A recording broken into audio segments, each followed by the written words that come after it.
right. So let's just let some of the participants populate for a second, and then we'll call the meeting to order.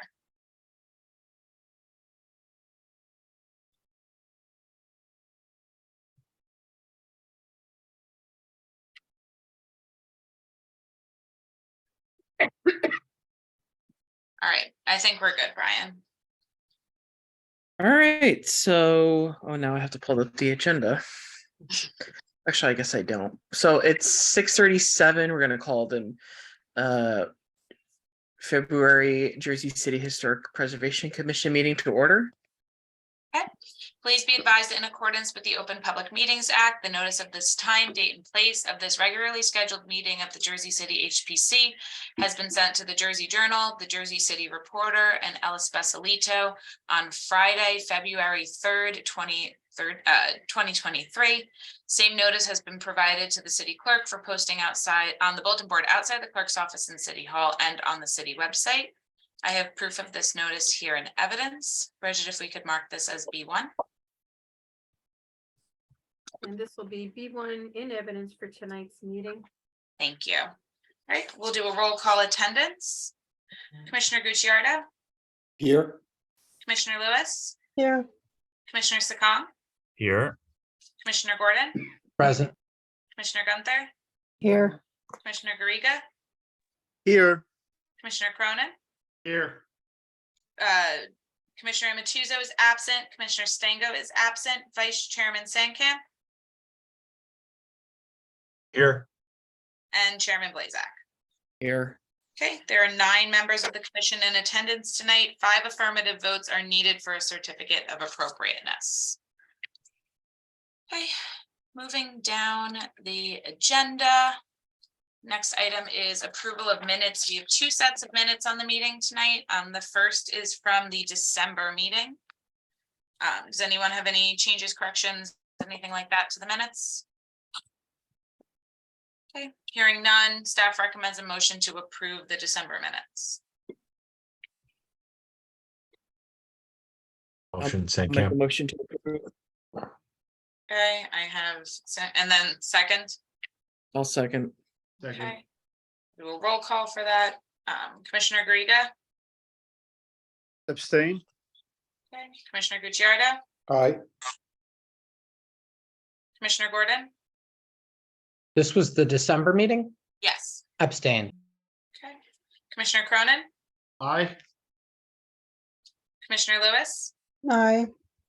Commissioner Gunther, Aye. Commissioner Sakong, Abstain. Commissioner Amatuzzo is absent, Commissioner Stango is absent, Vice Chairman Sankamp. Aye. And Chairman Blazak. Aye. Okay, there are 6 votes in favor, no nays, 3 abstentions. The minutes from December are approved. All right, moving on to January. Does anyone have any questions, concerns, changes to the minutes for January? Okay, hearing none, staff recommends a motion to approve the minutes for January. Motion. Second. Okay. Similar roll call. Commissioner Gucciardo, Aye. Commissioner Gordon, Aye. Commissioner Cronin, Aye. Commissioner Gunther, Aye. Commissioner Lewis, Aye. Commissioner Sakong. Aye. Okay, Commissioner Amatuzzo is absent and Commissioner Stango is absent. Vice Chairman Sankamp. Aye. And Chairman Blazak. Aye. Okay.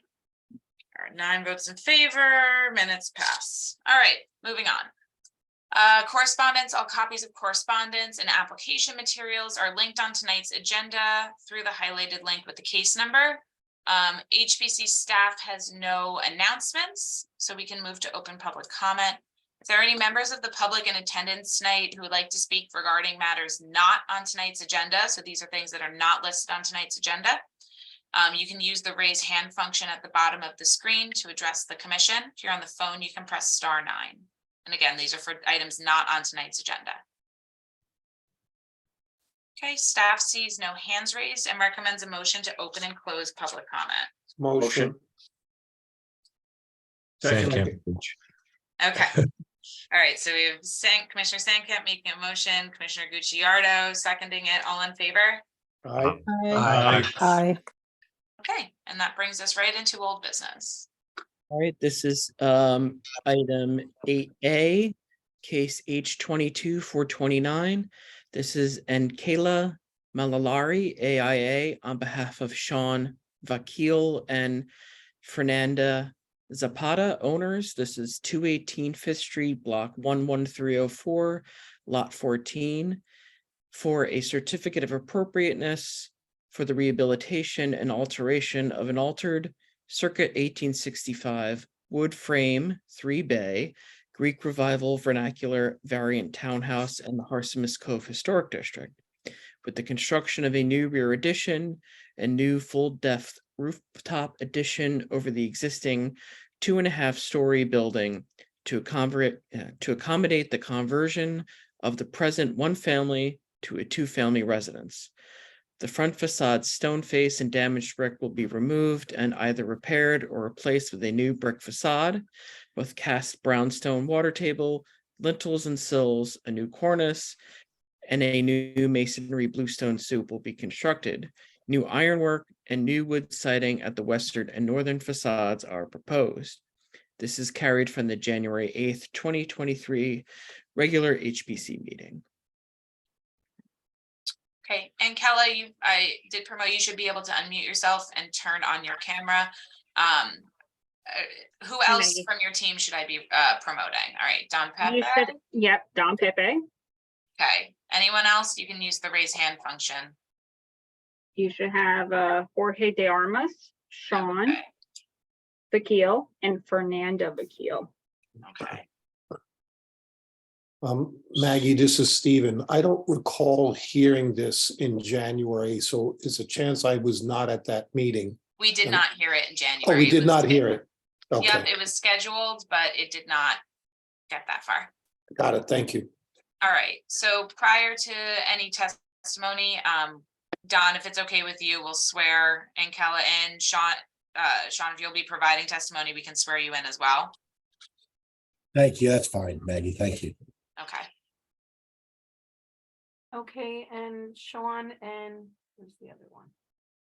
And Kella. Okay, there you are. And Kelly, would you raise your right hand to be sworn? Do you swear or affirm the testimony you're about to give in this proceeding will be the truth, the whole truth, and nothing but the truth? I do. Thank you. Ankela, have you presented to this board before? I have not presented to this board before, but I have I'm presented. sorry, could you hold on one second? Yes. Machine is just doing something here. Okay, sorry, Bridget. No, no, no.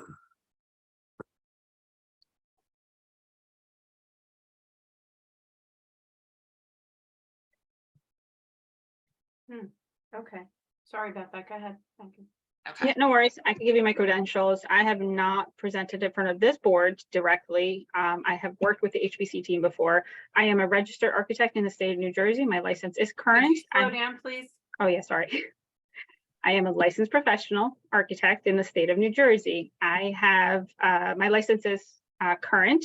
I have presented in other similar boards before. I also have a master's and Bachelor of Architecture's degree from New Jersey Institute of Technology. staff recommends that the chairman accept Ankela's qualifications as an expert in the field of architecture. Okay, accepted. And then Sean, we can go ahead and swear you in as well. Do you swear or affirm the testimony you're about to give in this proceeding will be the truth, the whole truth, and nothing but the truth? I do. I do. Could you state and spell your full name for the record? My name is Sean Vakil, Shaun, V as in Victor, Akil. Okay. Will you be providing testimony as well? I'm sorry, I'm sorry, both of you. Yes. Yeah, Okay, so we need to swear you in as well. Okay. Would you raise your right hand to be sworn? Do you swear or affirm the testimony you're about to give in this proceeding will be the truth, the whole truth, and nothing but the truth? I do. And just state and spell your full name for the record. Fernanda Zapata, Fernanda Zapata.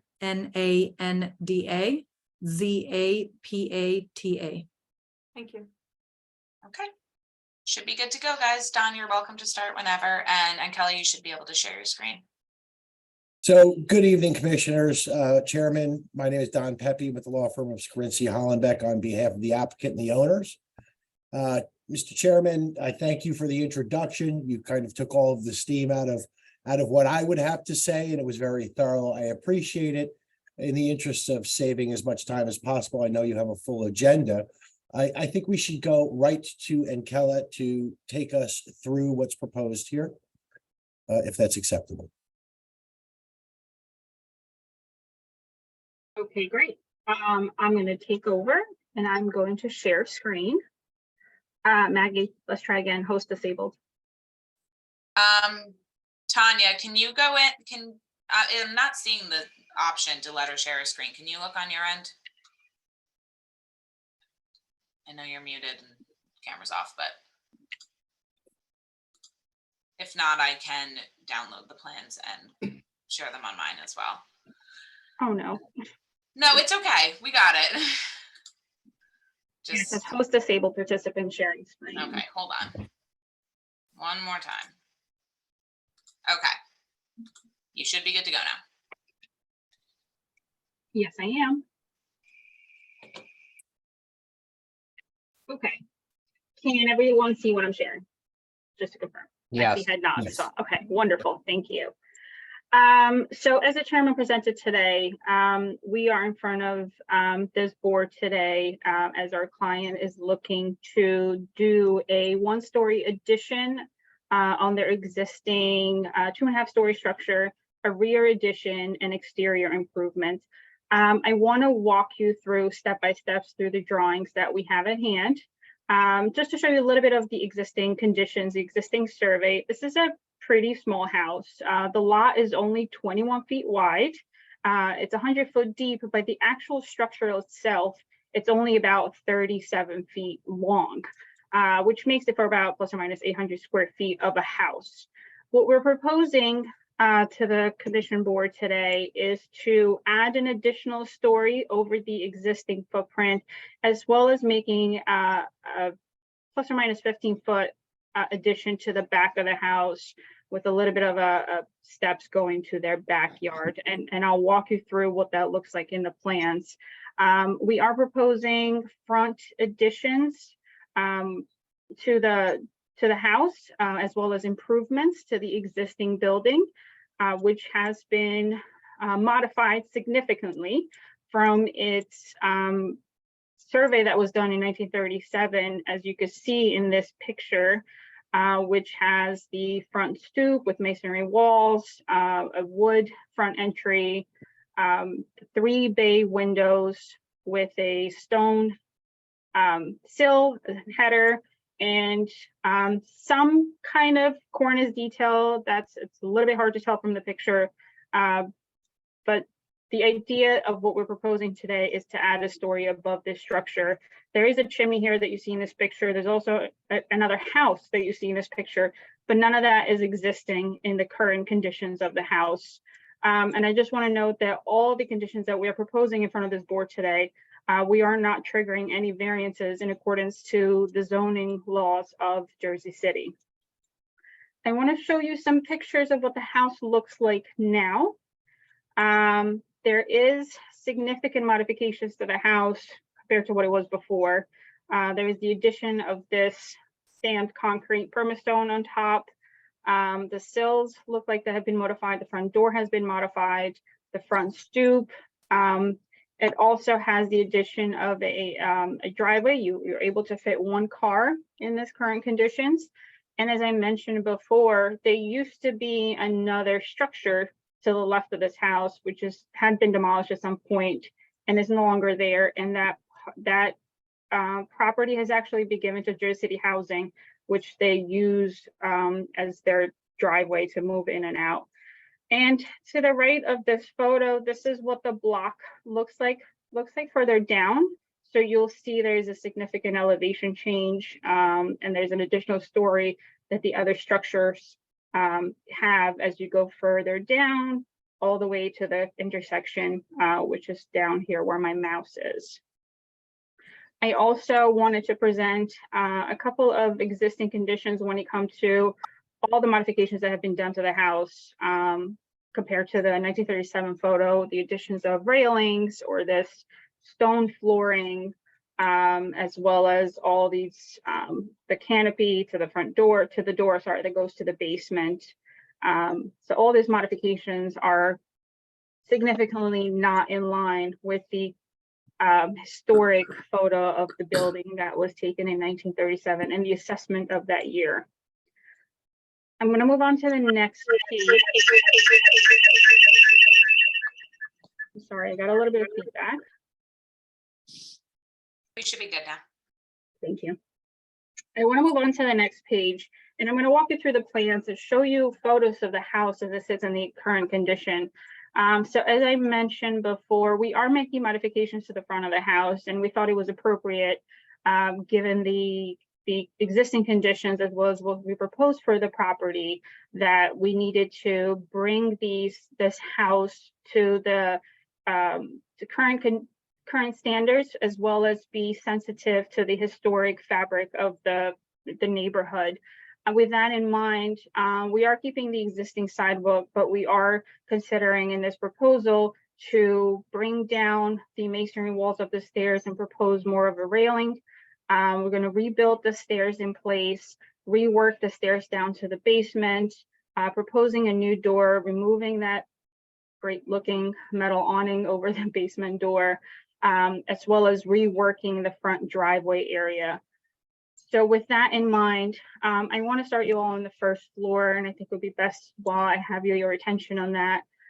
We are considering to put a new concrete driveway, as well as reworking the stairs down to the basement, which that garden level would be the appropriate word, would actually be the second unit that the homeowner is looking to add to this property. So from a one family structure, our proposal is to go to a 2-family structure, as well as adding planters on the side of the property, which is currently non-existing, as the whole entire front yard is paved. So we're looking to add shrubs to the side, provide enough area per the local codes for a car, as well as new railing, new stairs, and new handrails going up through that stair. As you enter in through the first floor, we're going to maintain a vestibule, and once you enter, you enter into the living room for the owner's unit, followed by the dining room. We're going to add a powder room, and the kitchen will be located in the back, which leads to a small landing with stairs with access to the backyard. If we go to the other unit and we take the stairs now to head to the garden unit still has a vestibule, a little bit larger. Utilities will be in this area. They will be serviced by their own utility area. You enter into the space where the kitchen and the living, so this is a shared space, whereas the back of the property will be separated into 2 bedrooms. This unit will have 2.5 baths, 1 full bath, 1 powder room, with also full access to the backyard. So this drawings also shows you clearly the existing footprint of the house, which is the front area, and that 15-foot proposed addition in the back of the property. We did some minor demolition to the interior of the house. We want to take a look at what was going on. Other than the house itself has not been maintained, for lack of a better word, for a very long time. This is an image of the existing rear of the house that was covered. This must have been a porch at some point. There is carpets and a fireplace. However, the chimney was removed, so the fireplaces are all decorative, and a very unstable stair on the interior. This is your first floor stair and the first floor door. So this pretty much covers the garden unit and the entrance to the owner's unit.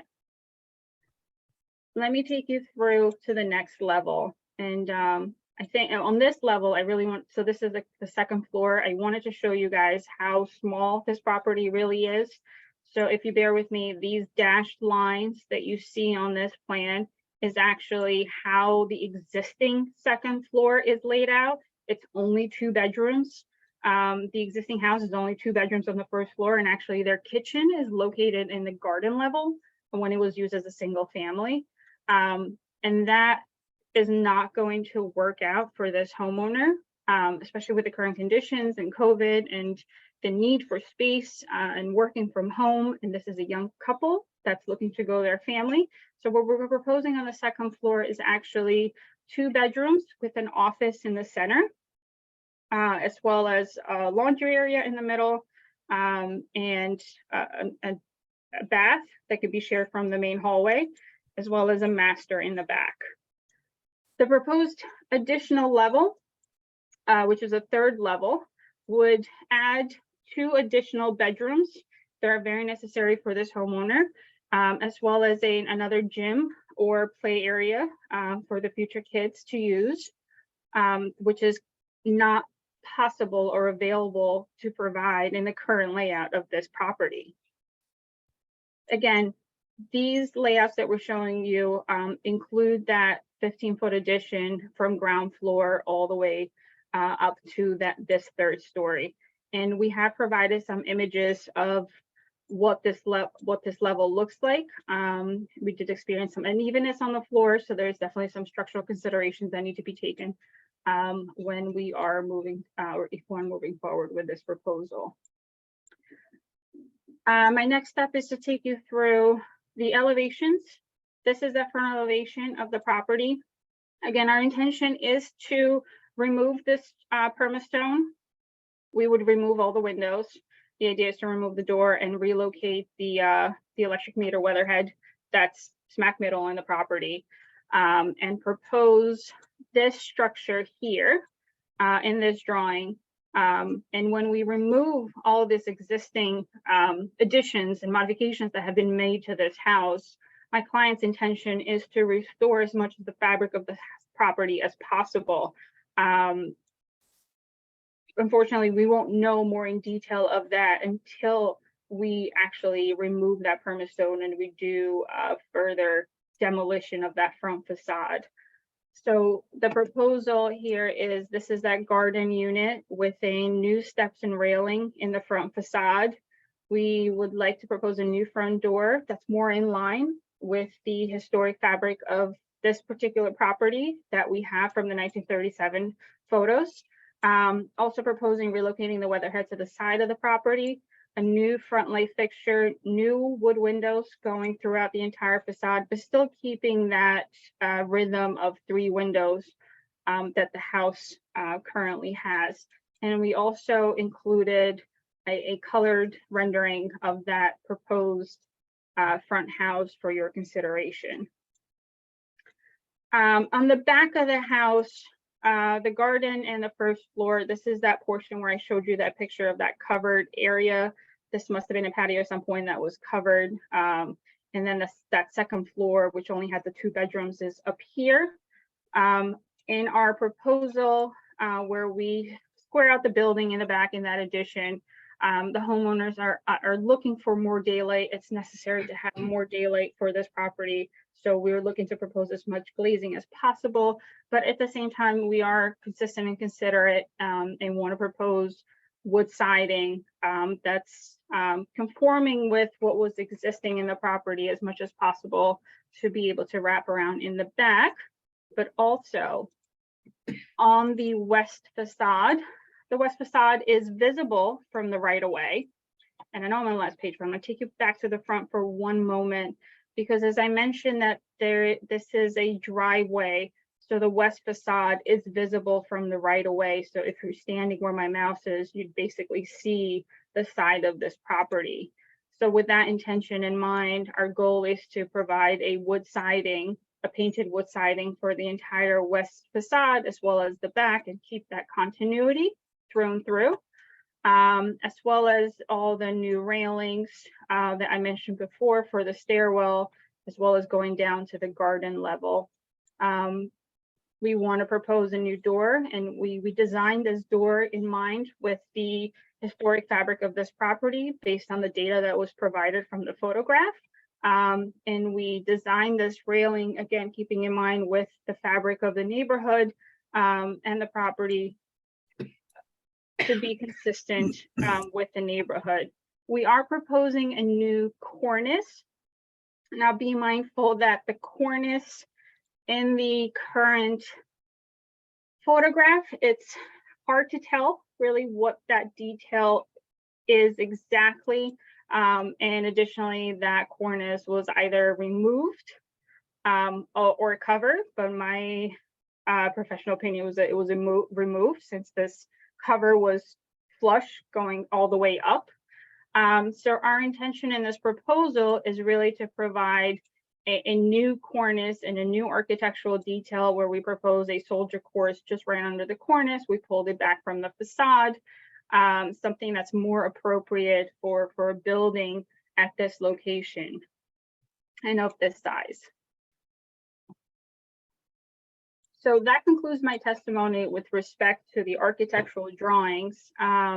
If you'd like for me to walk you through the material boards that were included in the submission, Maggie, I'll let you direct me on that if that's necessary at this point for the commissioners to review the material selections.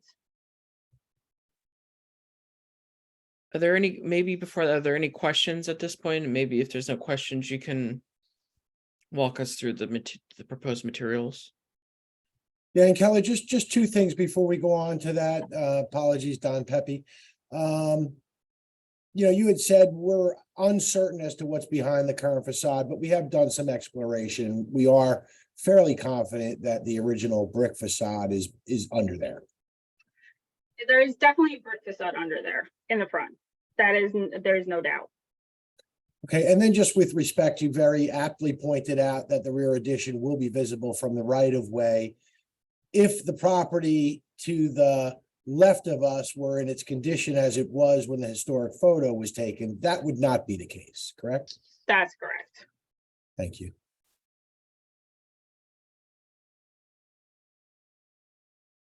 Would you mind displaying the 1937 photograph as large as you can, please? Sure. Thank you. Is this acceptable?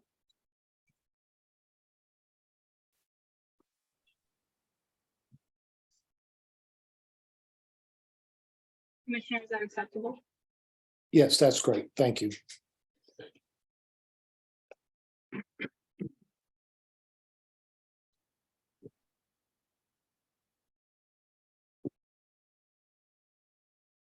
You can clearly see in this photo, there's also some infill done to the windows, which I know the HBC staff, thank you, Dan. He also pointed out there have been modifications to this property even in this photo.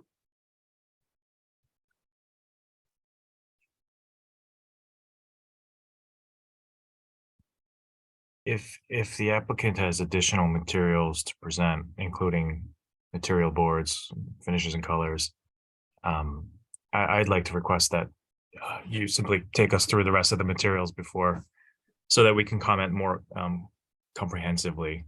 Yeah, absolutely. Okay, I am going to move forward to the material board that was part of this application. So this is the front door. And as I mentioned before, our intention and my client's intention for the door is to mimic and match the door that is presented in the 1937 photo. And that's what we are trying to present here. And they're looking for an Ashley Gray historic color 87, which is this color that you see here on the side. We are also looking to propose all wood windows in the front facade, where we plan to use the Pella Architectural Series. And our intention is to have these windows painted black. All the wood trim for the property will also be wood trim painted. And as for the cornice, we're looking to propose an exterior Royal Corinthian style cornice and have that painted. And this is a little bit of a detail of that cornice as well. That would be metal? This is more of a composite, but if the commission would prefer metal. I'm not suggesting a preference Okay. of metal, just asking what it was. Understood. And by composite, what kind of material exactly do you mean? So there is a polyurethane, a polyester product that can mimic and match the profile of this material. Those are the materials that we'd be looking for. So the siding, the wood clapboard siding would be painted a little bit of a darker color just to show some of the color selections. The base would be an Amherst gray. And as I mentioned, all the exterior fascia and soffits and the details would also stay within the historic standards where we'd be using wood materials. The next page shows a little bit about the hardware and the details for the stair and the this is the garden unit door. This is the hardware that we're proposing. This is the one front light by the entry door. We wanted to present the exterior windowsill as well as the window lintel, but our intention is once the permastone is removed, we definitely want to work with the Historic Preservation Department to make sure that any additional components that are added to the window openings are in line with what we expose and what we find once we remove some of these facade elements that are covering all these details. And then the next page shows a little bit more about the back of the house, the patio, the metal deck for that small platform coming out of the kitchen area, the metal railing for the back, and as well as the planter proposed for the front yard. That really concludes my testimony when it comes to architectural details and materials. And then Kelly, we did receive a review letter from Mr. Reardon dated February 3rd. If we were fortunate enough to get a certificate of appropriateness here, Dan recommended several conditions. We would find those conditions acceptable. We would find the conditionals acceptable. Thank you.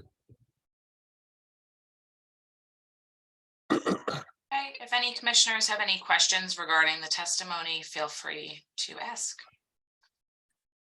I'm going to hold my questions till I hear staff comments. Can you please I- pull up the image of the rendering again?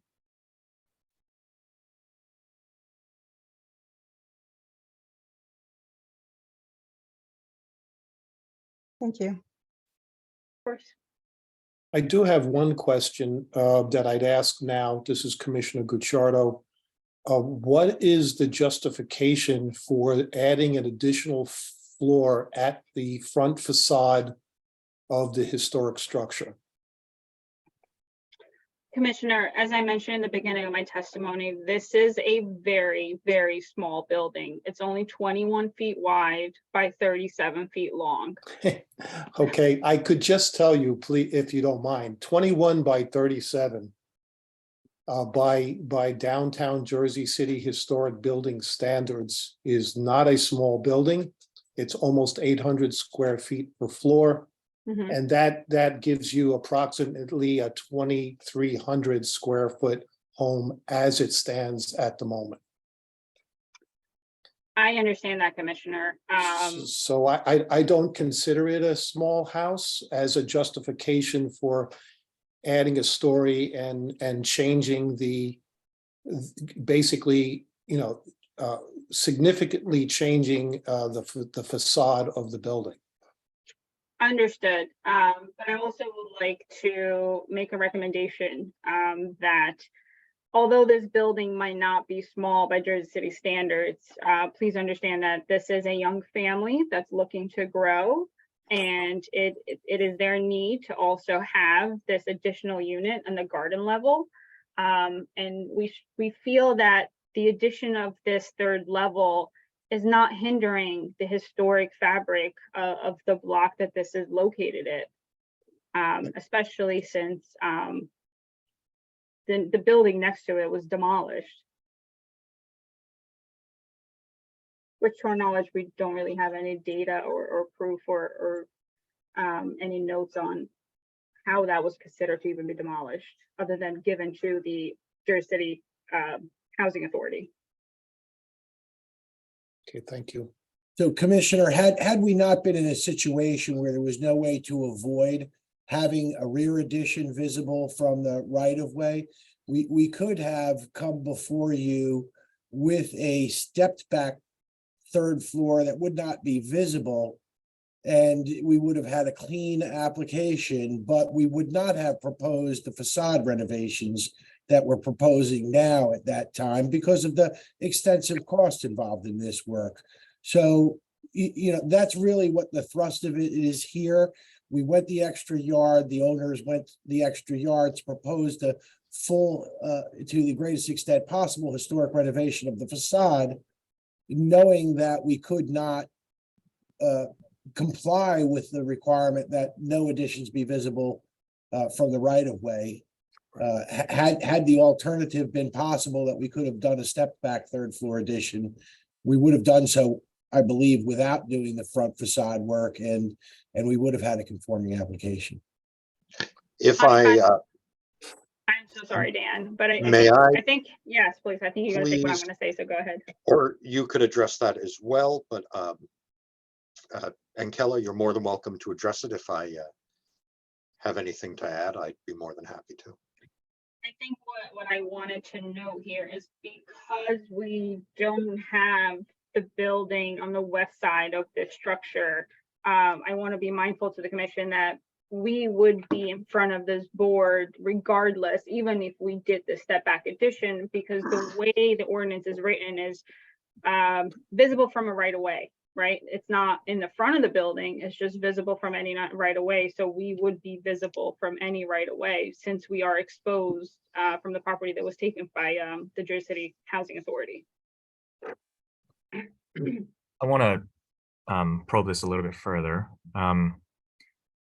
because the design, and particularly this rendering, the way that it's designed presupposes that you're going to find enough brick behind that awful fake stone stuff, and you're going to be able to rehabilitate it. You're going to be able to restore it and blend it seamlessly into a full floor of new brick. In other words, you don't have a joint, you don't have an articulated seam. You're drawing it as if it's one continuous field. And, you know, let me just say, I applaud the cost involved. I applaud the applicant for, you know, committing to the cost involved, to the work involved of taking down that fake stone and making, I think what, you know, I don't think anyone will dispute that what you've drawn is a more beautiful building than the stuff that's stuck on that poor building now. My concern though is that I've tried to match new bricks to old, and the older the brick, and the more it's been hidden away, the harder it is really to get that blend seamless. But even if you were able to achieve that seamlessness, the other concern that I have is, you know, we take great pains to preserve the integrity of any existing historic fabric. But part of the integrity of existing fabric is to be truthful and authentic about its extents, right? And its original form. It's, in other words, it's not just about the brick, but it's about the composition of the brick and the original building. And there is an inauthenticity to the composition that you're showing, in that you're blurring the line between old existing fabric and new addition. And in a way, I fear that you're actually you're weighing down, you're pulling down the integrity of the existing fabric in doing so, with a new brick that is sort of pretending to be existing, right? It's in the guise of existing. And so I don't know what the solution is, and I don't know that it necessarily involves setbacks or a seam or whatever, but I'm just stating sort of, I'm reacting to the drawing that makes no distinction between the old and the new, and that does not respect the extents and form of the original historic fabric. This is Commissioner Gordon. I strongly agree with Commissioner Sakong's comments. You referred to a historic renovation of the facade, and it does appear to be an attempt to restore the facade to something approximating its original appearance. So did the applicant give any consideration to giving the additional floor a distinct design that's compatible but clearly distinct from the original design in order to make it clear that it's a product of its own time? Because generally trying to artificially mimic an earlier appearance for the new construction would be discouraged. And often we see applicants take pains to come up with something that clearly distinguishes that new addition that's compatible. Answer the two commissioners' questions. I'm sorry, I cannot hear you. Can you hear me now? Yeah, just speak up a little. Thank you. Okay, so I just wanted to provide a little bit of feedback to the commissioners' concerns and very valid concerns and questions. We have done projects before in the city where we removed the entire facade and we had to work closely with the contractor to provide a brick composition that was as close to the existing brick as possible. And these are not uniform bricks. This becomes a bit of a combination of different ones that matches, and typically a brick manufacturers will provide a mix that gets as close as possible to that brick. Would we be able to match the mortar? That's probably actually the hardest one, since the mortar is a weathered material as well. And there will be a bit of a difference that you are going to notice. However, I'm going to speak as an architect that if we were to add another material to this additional story, I actually think that's going to distract significantly from the fabric of this building compared to the adjacent. And I'm showing this picture to see what the adjacent building looks like, which I would make a fair assumption that this did not come in front of this board to get approved for this combination of this brick. And additionally, if I didn't mention in the beginning, I want to mention it now. We work really closely with your department when we were presenting these options and thinking about what is the appropriate historic preservation and restoration of the facade. And we strongly suggest and think that trying to maintain that brick continuity as much as possible would be really to the benefit of the fabric of this neighborhood. This is Commissioner Gucciardo again.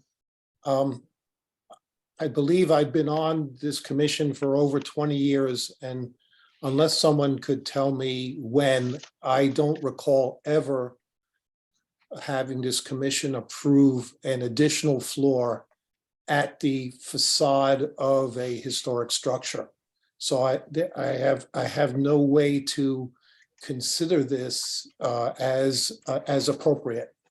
And without getting into all the other, there's a lot of other details. I mean, you present a 1937 photograph that shows a particular design railing, which I know is still available. You're not using that. You're proposing a cornice that doesn't reflect the existing cornice in the 37 photograph. Your stair step style of bluestone treads does not come close to what would have existed on this building in its original state. Colors of stucco being gray. I've never approved gray stucco on the facade of a building. There's a lot of issues. You mentioned earlier that you're doing a excellent kind of restoration of the facade, but from the products and materials and configurations you've shown, I don't see that actually happening either with what's been presented. Commissioner, if I may. We presented the railing that we did because we are being mindful also of the neighbor railing. Yeah, and but you can't keeping use the neighboring property as the design for your building. You're presenting a 37 photograph that shows what the material should be. And that's a fair comment and question. However, I think these are things that Don and myself, I'm sure we could take back to ownership and take their feedback on it. But if this board feels that those are things that we can improve upon, I think we could definitely take that into consideration. But I think the part that was a little bit jarring at the beginning is that there hasn't been an addition approved before, and I understand that. But this is a unique application, I guess, in its sense, and I would think we presented a very thorough and reasonable application why a third story is reasonable at this particular property. I don't think you've presented that at all. We have to make our decision on what's appropriate in the context of the block. And I'm hearing arguments that it's because your clients have a growing family and need extra square footage, which if we agreed to every time someone wanted extra square footage because their family is growing, we'd have a lot of taller buildings downtown on every block. So I think your argument, there could be an argument here because this building is, I believe, if I read the staff report correctly, this is a non-contributing building. But I think Correct. what needs to happen is that there needs to be an argument based on the appropriateness of an additional third floor and comparisons with the other buildings on the block. There's some photographs, but I haven't seen like a full block elevation, which shows the height and the rest of the buildings on this block and how it's really going to fit into the block. And I think, more restorative in terms of, like Commissioner Gucciardo just mentioned, in terms of some of the details, maybe taking more of their cues from the 1937 tax photograph. I think there is perhaps an argument here, but also, as Commissioner Gucciardo said, I don't know that we have approved a addition in the same plane as the front facade, but usually we're dealing with contributing buildings. Perhaps staff could maybe shed some more light on that. And, if we've approved more larger changes to non-contributing buildings. I do know that, we've had buildings with this type of formstone, a brick face on it has been taken off and been restored based on, the material that's found underneath. And sometimes it's hard to judge something without maybe having some probes or some larger areas of the stone taken off so we can get a good idea of what the existing fabric is like underneath. That helps us kind of get a better idea of what the material is and what kind of shape it's in. But I think there needs to be, if this were new construction presented on this lot, I think it would fit very well in with the block. But I think there needs to be more of context in the presentation, how it fits in with the block. And I think we also need to hear from staff about how we should treat this as a non-contributing building. Mr. Chairman, thank you for those comments, and they are very appropriate with respect to some of the elements that Commissioner Gucciardo pointed out that could be brought more into conformance with the original historic photo presented. We would certainly investigate, and if available, use the railing that was time appropriate, and try and more closely match the rooftop feature. I do think, though, that this is unique because of the condition that the adjoining building was removed, creating a view corridor that makes any addition visible from the right of way. So we are in a situation where we could have gone further back, and perhaps put a little bit of a step back on the third floor, but we still would have been in the same situation. And I'm sure we would have, if it is a condition of an approval, that we work with staff to do so, to better differentiate between the existing and proposed new addition, we would be willing to explore that as well. Yeah, I think one that I know might be kind of similar is I think it's 87 Bright Street, which is like a 2-story building, and we approved a rooftop addition, but the top floor was angled back, so it's not quite in line with the front facade. And that was one where there's an adjoining lot where a building was demolished, and kind of no matter what, you're going to see it along that side. I think we all realize that there's an empty, is that lot part of the housing authority, or is that a separate? It is. So it's probably, well, never say never, might not be one that's going to be easily developed on. So I think we all acknowledge that there's definitely going to be some visibility here, and I don't think anyone's even commented on the rear addition. I think it's pretty much in line with what we usually see and approve here as well. But I think just because it's something that's going to be visible doesn't necessarily mean it should be brought all the way out to the front facade either. But again, I'd like to hear from staff as well. Thank you. Thank you.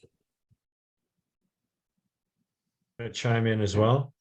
I'm just going to agree with most of the comments by commissioners so far, and that is, I've been on the commission for close to 20 years, and we have never, and I can concur with that, we've never approved a rooftop addition that was on the same plane as the primary facade.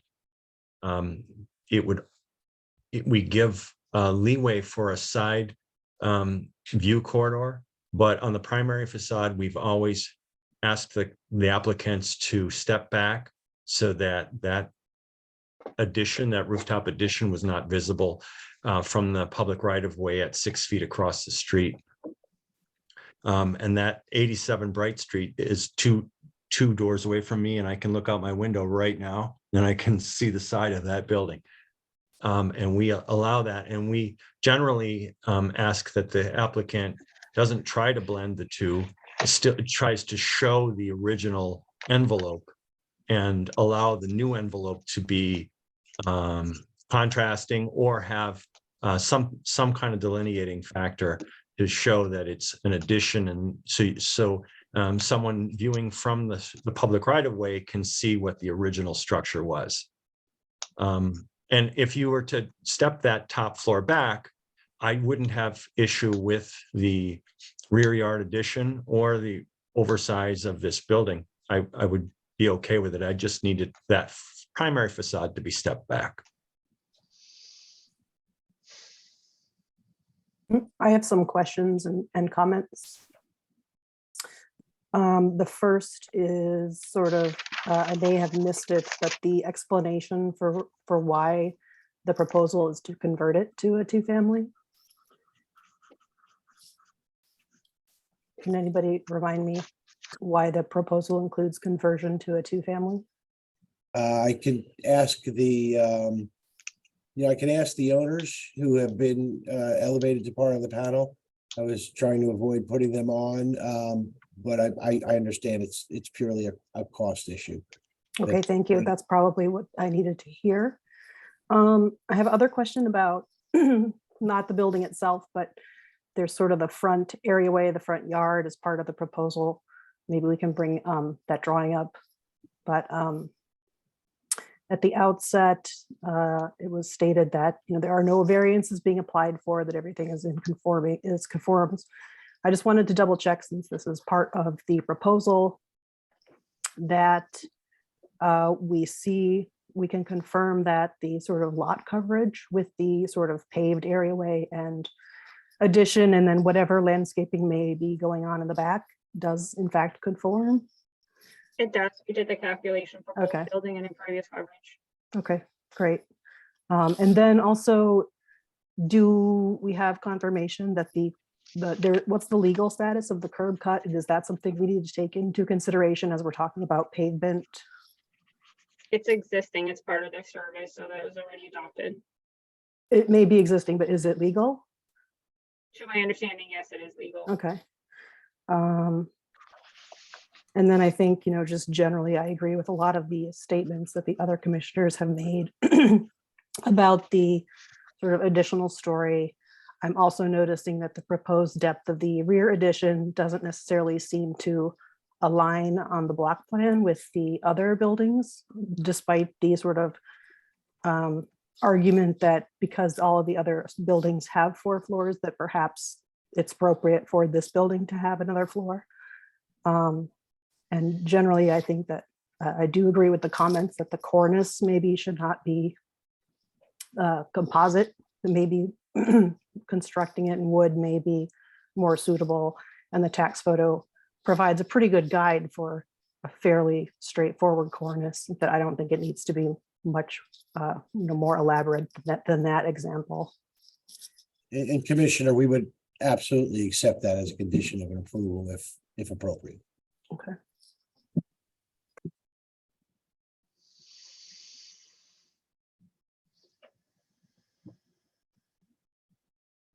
Are there any more questions from commissioners at this time?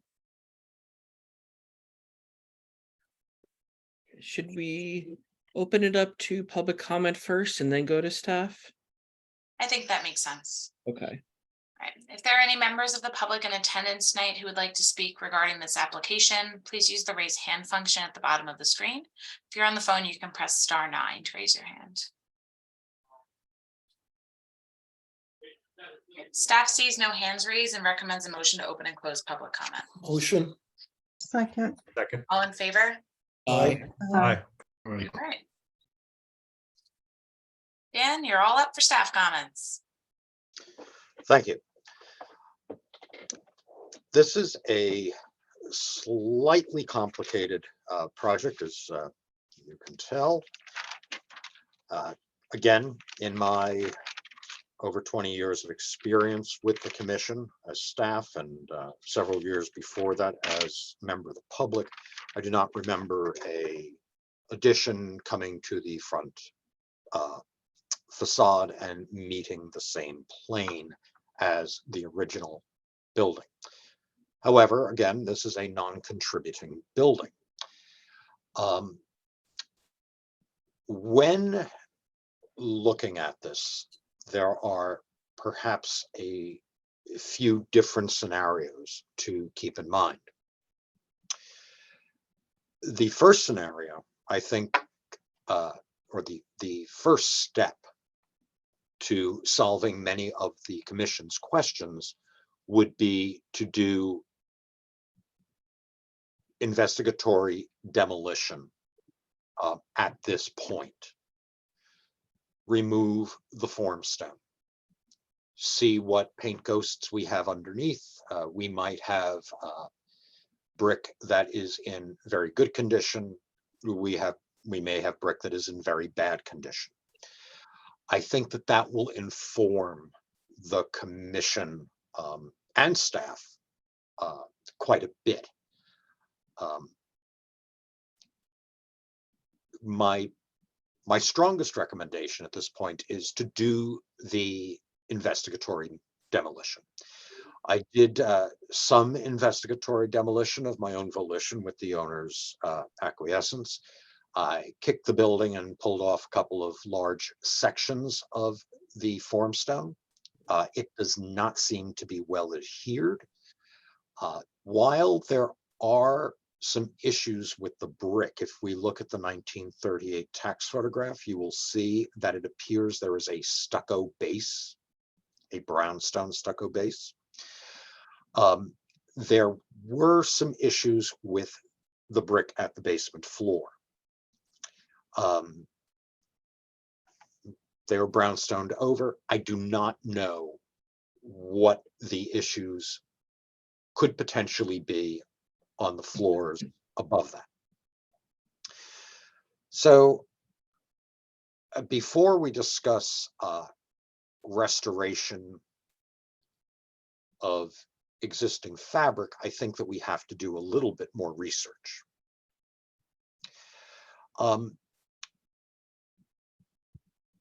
in the 20 years that I've been here, in the 30 years that I've lived in Jersey City, I have overseen a number of buildings, and the commissioners also have overseen a number of buildings that have had their substitute sidings and their formstone or brick face fronts removed and the original brick restored. These buildings have been returned to what I would consider a contributing status. At one point, there was a belief among preservationists that a building could be potentially contributing if later accretions were removed. And I do think that the stone face that is on the building now could be easily removed. We could examine the brick face, the actual historic, original rather, brick and brownstone trim from circa 1860. And this building could be returned to contributing status.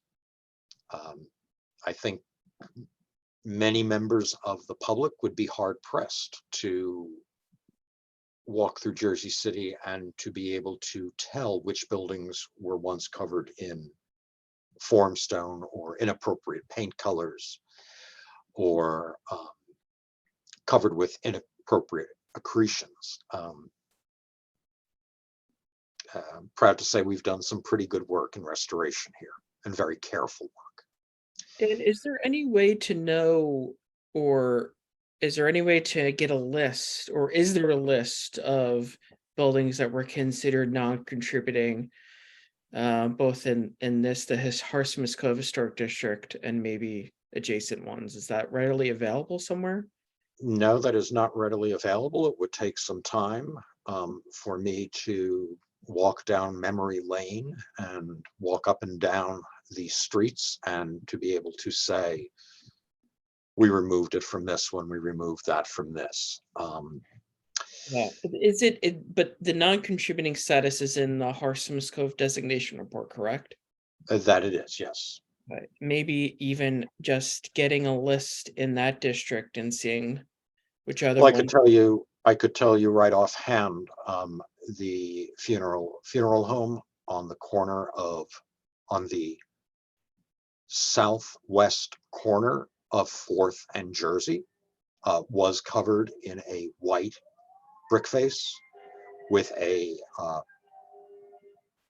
if I'm correct, a gray color formstone at the base. That was removed. The building was repointed. The Belvedere was essentially reconstructed, and the railings were reproduced. The windows were replaced based on one window which was found in a closed up area in the back of the former funeral home. I doubt that people would say that today that is a non-contributing building. Exactly. I do think that it would be prudent for both the applicant and for the commission to be able to examine what is behind the brick face, especially since when I sounded out a few areas, it did sound like there was some hollow behind it.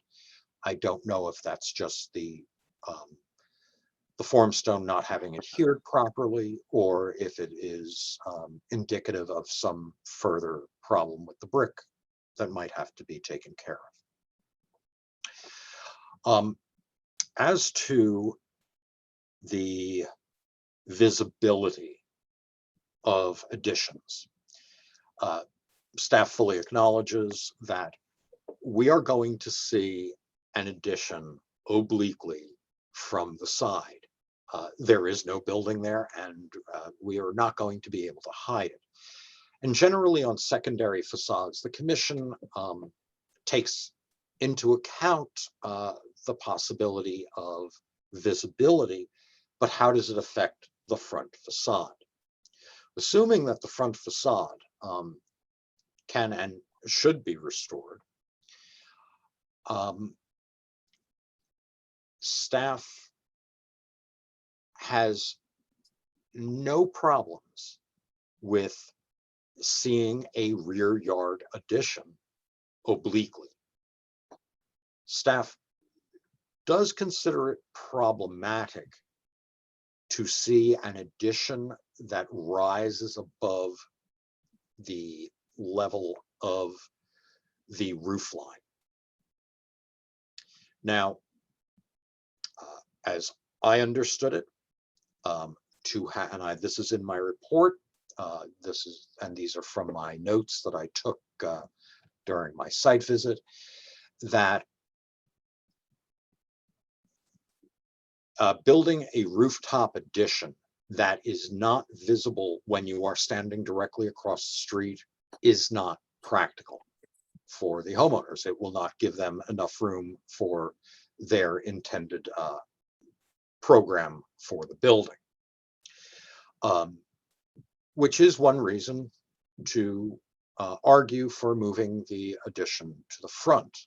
At least it will be perhaps less distracting. Staff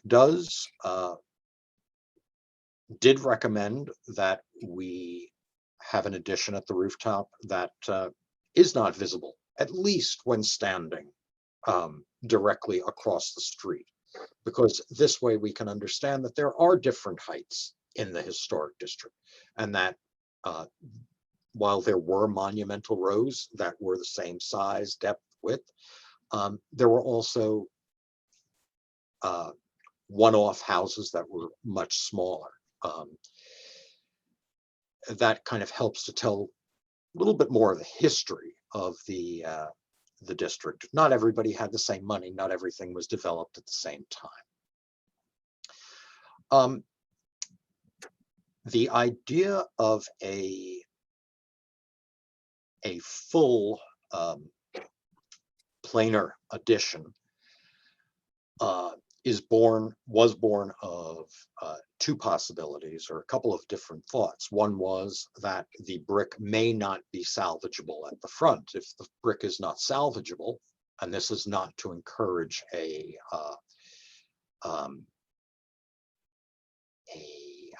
reckless removal of the existing formstone, but if the brick at the front facade is not able to be repaired or restored,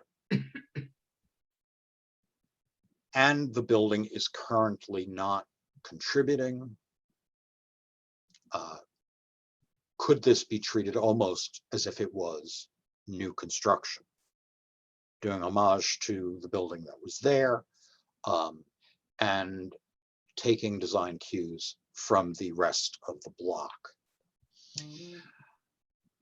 If the brick is in good shape, it does seem to me, as staff for the commission, to make sense to put the facade back into order, to restore it according to the site and the photographic evidence, especially the site evidence that we glean during demolition, exploratory demolition, which would not just be probes, but would be from top all the way down.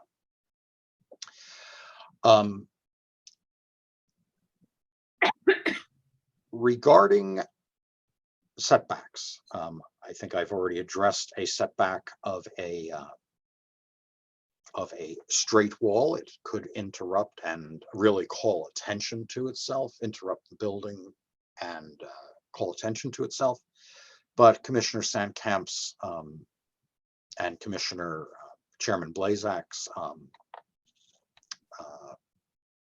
ideas regarding the tilted or slanted, if you would, addition at the front facade of 87 Bright Street is less visible than a full front facade on the same plane, or a full front addition at the same plane as the historic facade.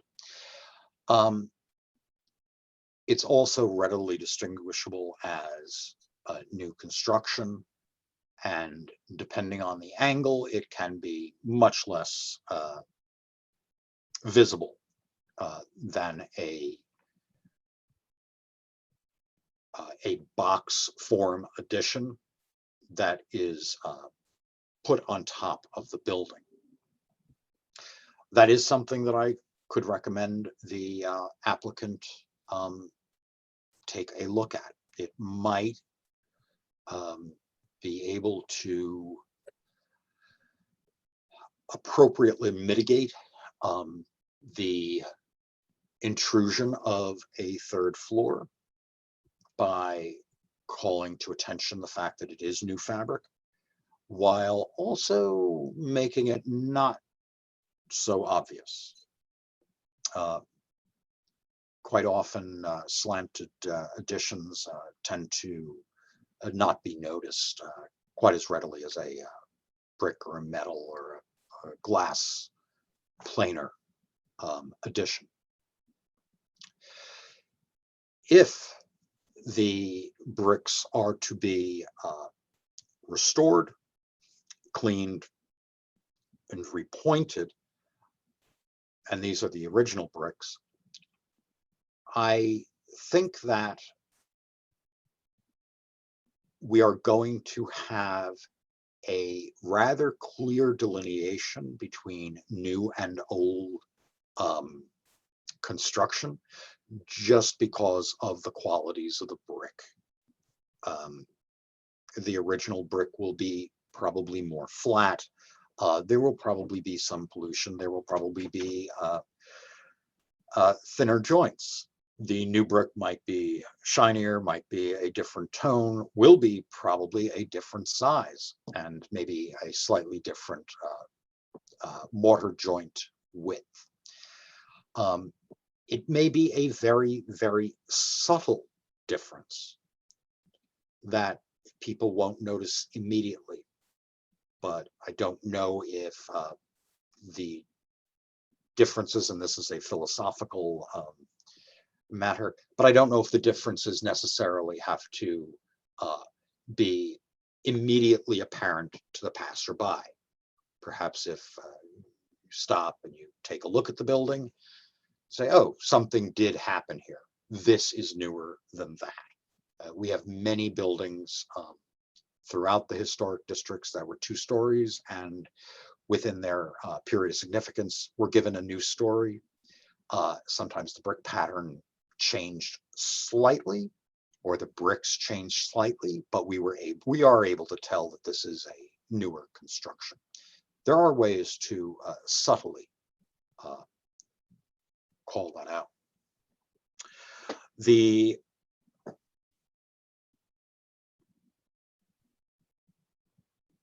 railing that is shown in the 1938 tax photograph. Dan, before we move on, that was a Yes. lot of information. Can I just clarify my understanding a bit? Not a So, problem. My understanding, trying to read the room a bit, is that the commissioners who've spoken up generally seem to be cautious, to put it mildly, about the addition, in no small part because it's unprecedented for the HPC. But I think Chairman Blazak left the door open a crack by noting that this is a non-contributing property, and that might be enough to distinguish from that past precedent that we've set. And I just want to make sure I understand what you're suggesting right now. It's that if the exploratory demo reveals that the brick is in good shape, you would support the addition, but you would want to see it stepped back. And then if the brick is irreparable, then it would be okay to have the full width and the addition that is even with the current existing plane of the primary facade. And then my question, if that's what you're recommending, is do we have any concern that we can no longer see the original envelope of the building, as Vice Chair Sandkamp mentioned? Even if that brick is not going to be the original, do we still want to be able to have members of the public see from the visual cues what that building originally looked like before the addition?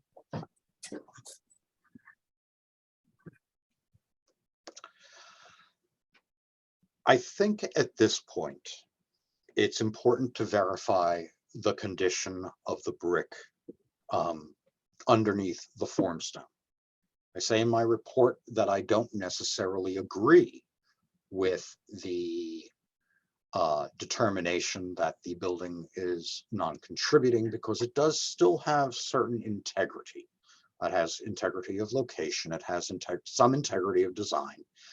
And when the formstone is removed, which I believe is probably going to be necessary given my tap tests and my ability to remove pieces with my hands, I think that that would be the best time to evaluate whether or not the building is reparable. If the building is reparable and restorable,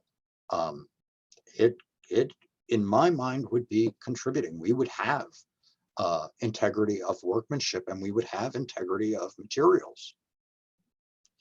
At that point, I think that a addition should be as unobtrusive as is possible.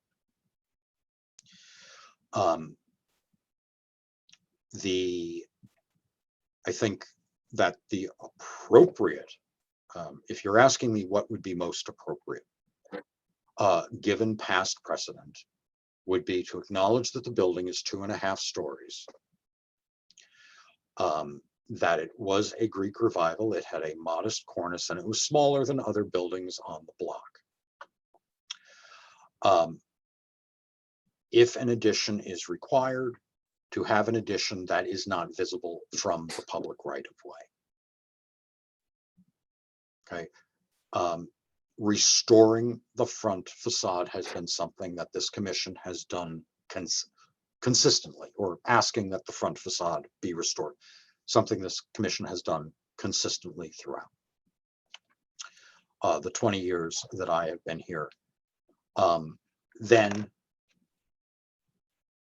trying to assure that the addition, if there is a rooftop addition, is not visible from the public right of way when viewed directly from across the street.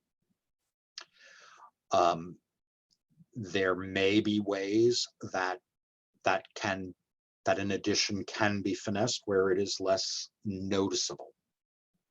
But the draft that has come to us now, the proposal that has come to us now, is for a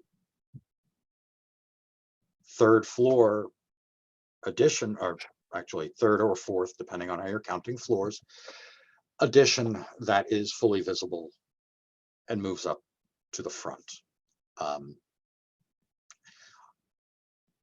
Staff would be more than willing to take a look at a couple of different options with the applicant, and they could be presented to the commission.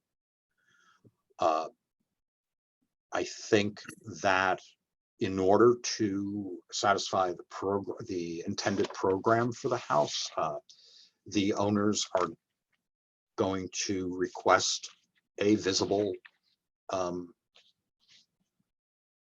addition. And I guess staff is looking for an addition that will be the least obtrusive, the least attention getting, if you would, within the neighborhood, will not distract from other buildings of historic value in the streetscape.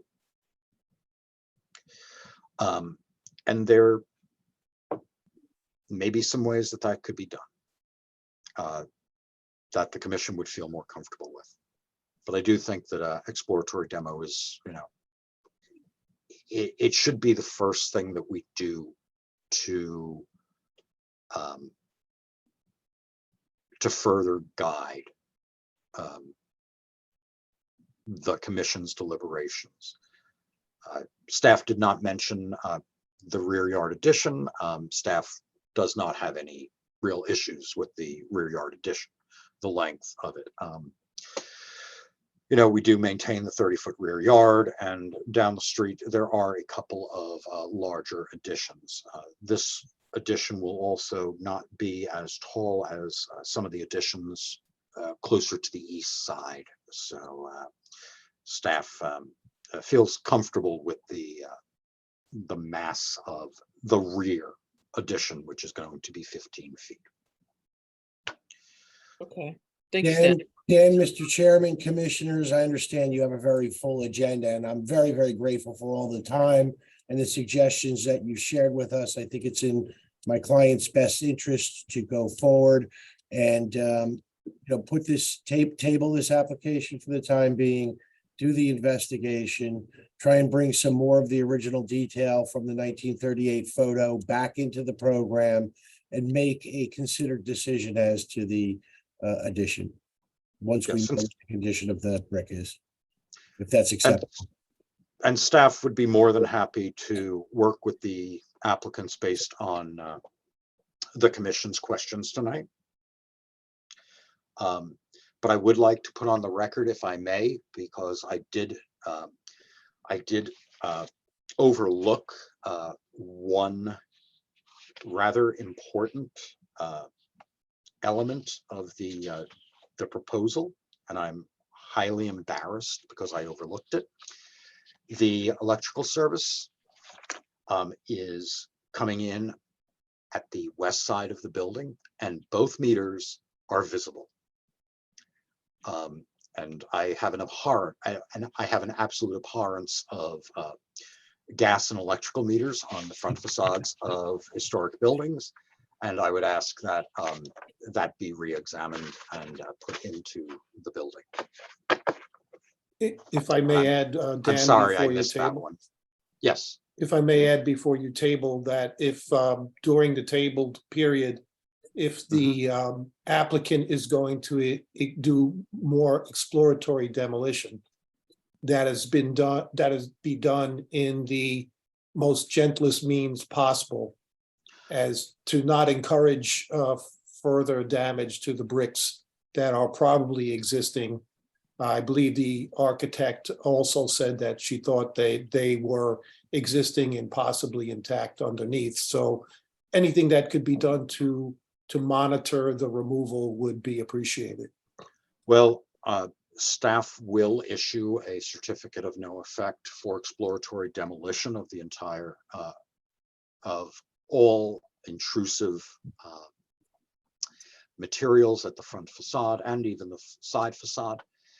And what the conditions are generally, gentlest means possible, no sandblasting, no grinding, no,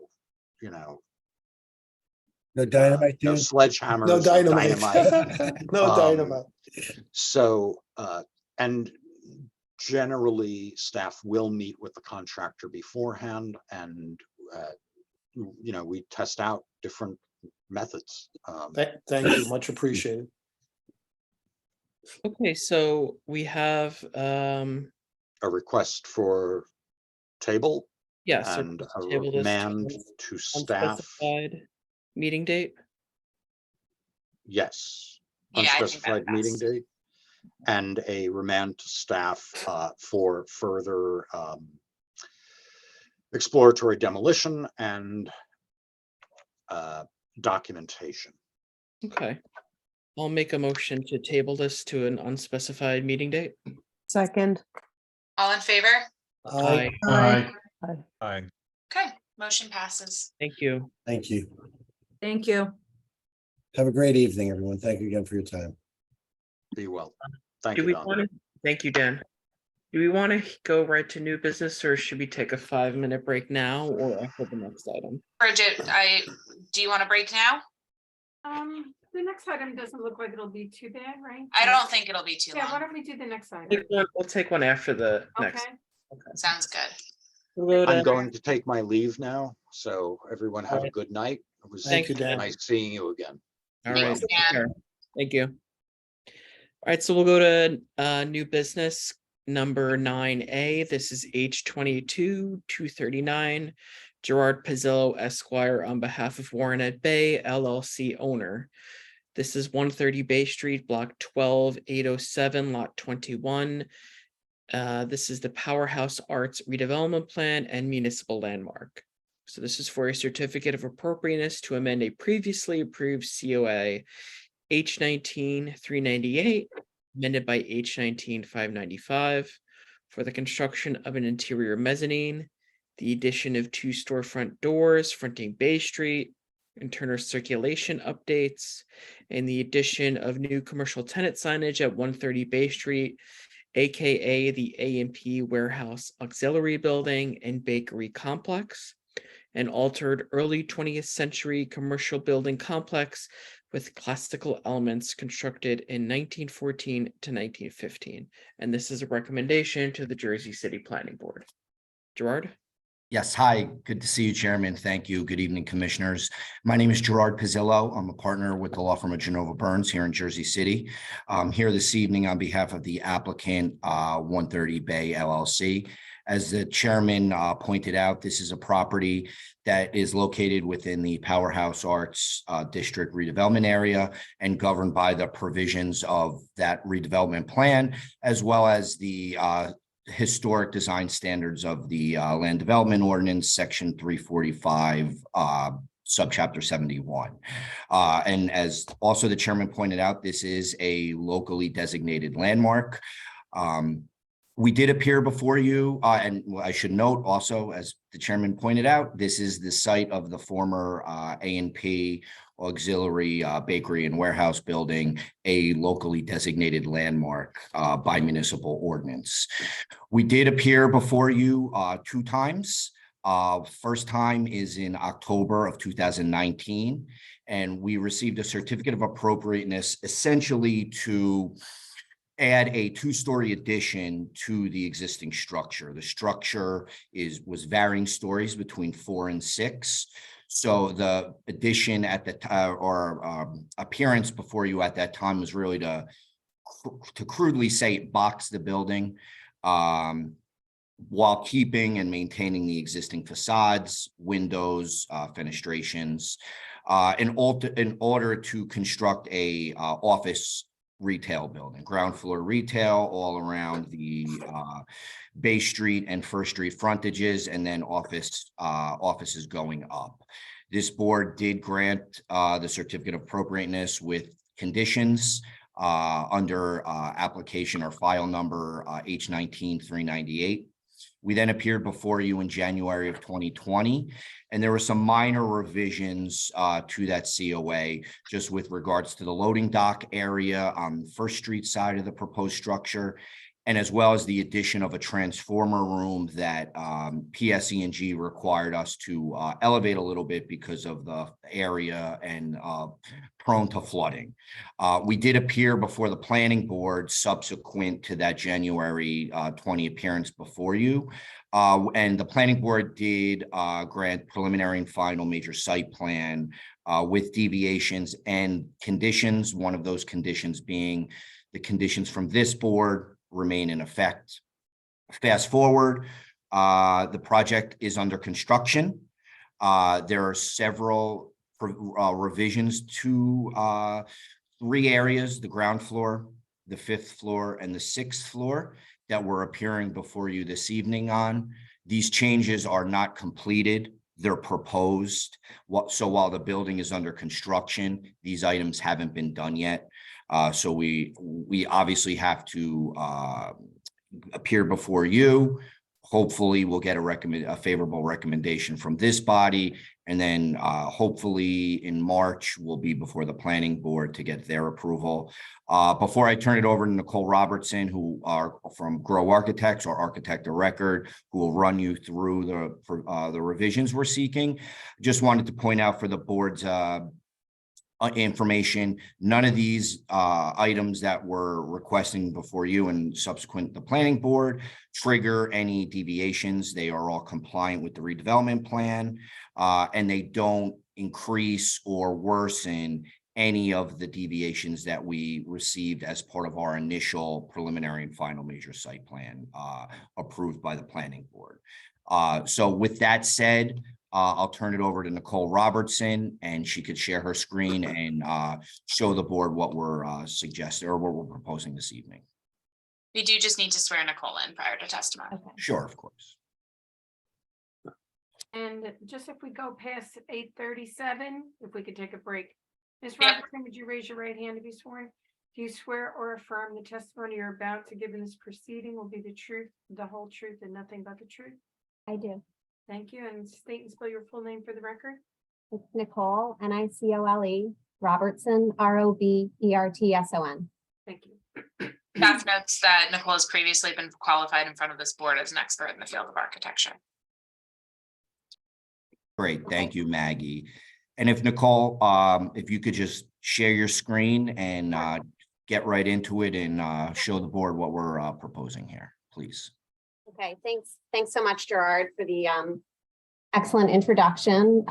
Great summary. So I'm just going to get right to the content. Tonight I'm presenting at Mallory's request, actually, and Maggie's request, that we presented as what was previously approved and then our proposed changes from the approved design. So I'm just going to present the comparison sheets. This is the first sheet of the approved drawings. And the change that we made on this sheet is really to the square footage of the building, which I just want to emphasize, we are not changing in any way the exterior massing of the building of what was approved, but there is an enlargement to the 6th floor, which is occurring inside the already approved volume. I'll show that how that works in the plan of the 6th floor, but we did change the gross building area calculation and increased the proposed building area by 2,563 square feet. So that was updated on this table, and that's why this is a revised sheet. So I'm just going in order, so I'll come back to that topic after I go through the first floor plan, where our proposed changes here are, as Gerard mentioned, on First Street. This is what was approved by the board, which shows our retail. We have a retail space that fronts on Bay Street, and then we have retail space on Warren, and then on First Street. Our proposed, what we're proposing now as a change, I've bubbled in red here so you can easily see that we're adding 2 additional doors to this retail space that fronts on Bay Street. And this really is driven by just tenants as they've been looking at the space. Many tenants require more than one means of egress. You know, there's just a need for some flexibility with tenancy in the building. So we've introduced 2 additional doors, which are totally symmetrical and very much in keeping with the design of the sort of organization of the windows and facade above. And then the other change on the first floor is the removal of a small retail space that we had shown previously. So if I go back to the original plans, previously we had just 1 central door. Now we have 2 additional doors on either side. And then at the lower right-hand corner, at the corner of First and Warren, we had a very small retail space proposed, and the owners have since decided to eliminate that demising wall and make it one kind of larger retail space based on sort of interest of tenants looking at the building. On the 5th floor, this is our approved 5th floor plan, which shows the office addition. This is the addition that Gerard was speaking of, which is a 2-story addition. And at the time of approval, it's a double height space. What we're proposing tonight is that we extend the 6th floor into this volume. And so that requires us to propose additional structural columns at the interior of the building. So that's what you're seeing here that are labeled as C3.1. These are a series of steel columns that support an enlarged 6th floor above. And then we have also bubbled on the east facade of the addition. We have these areas here where we're proposing accordion doors instead of just windows, because the owners have found that many of the tenants are requesting more access to natural ventilation. After, our experience all with the pandemic experience, that's been a common request to increase natural ventilation for workspaces.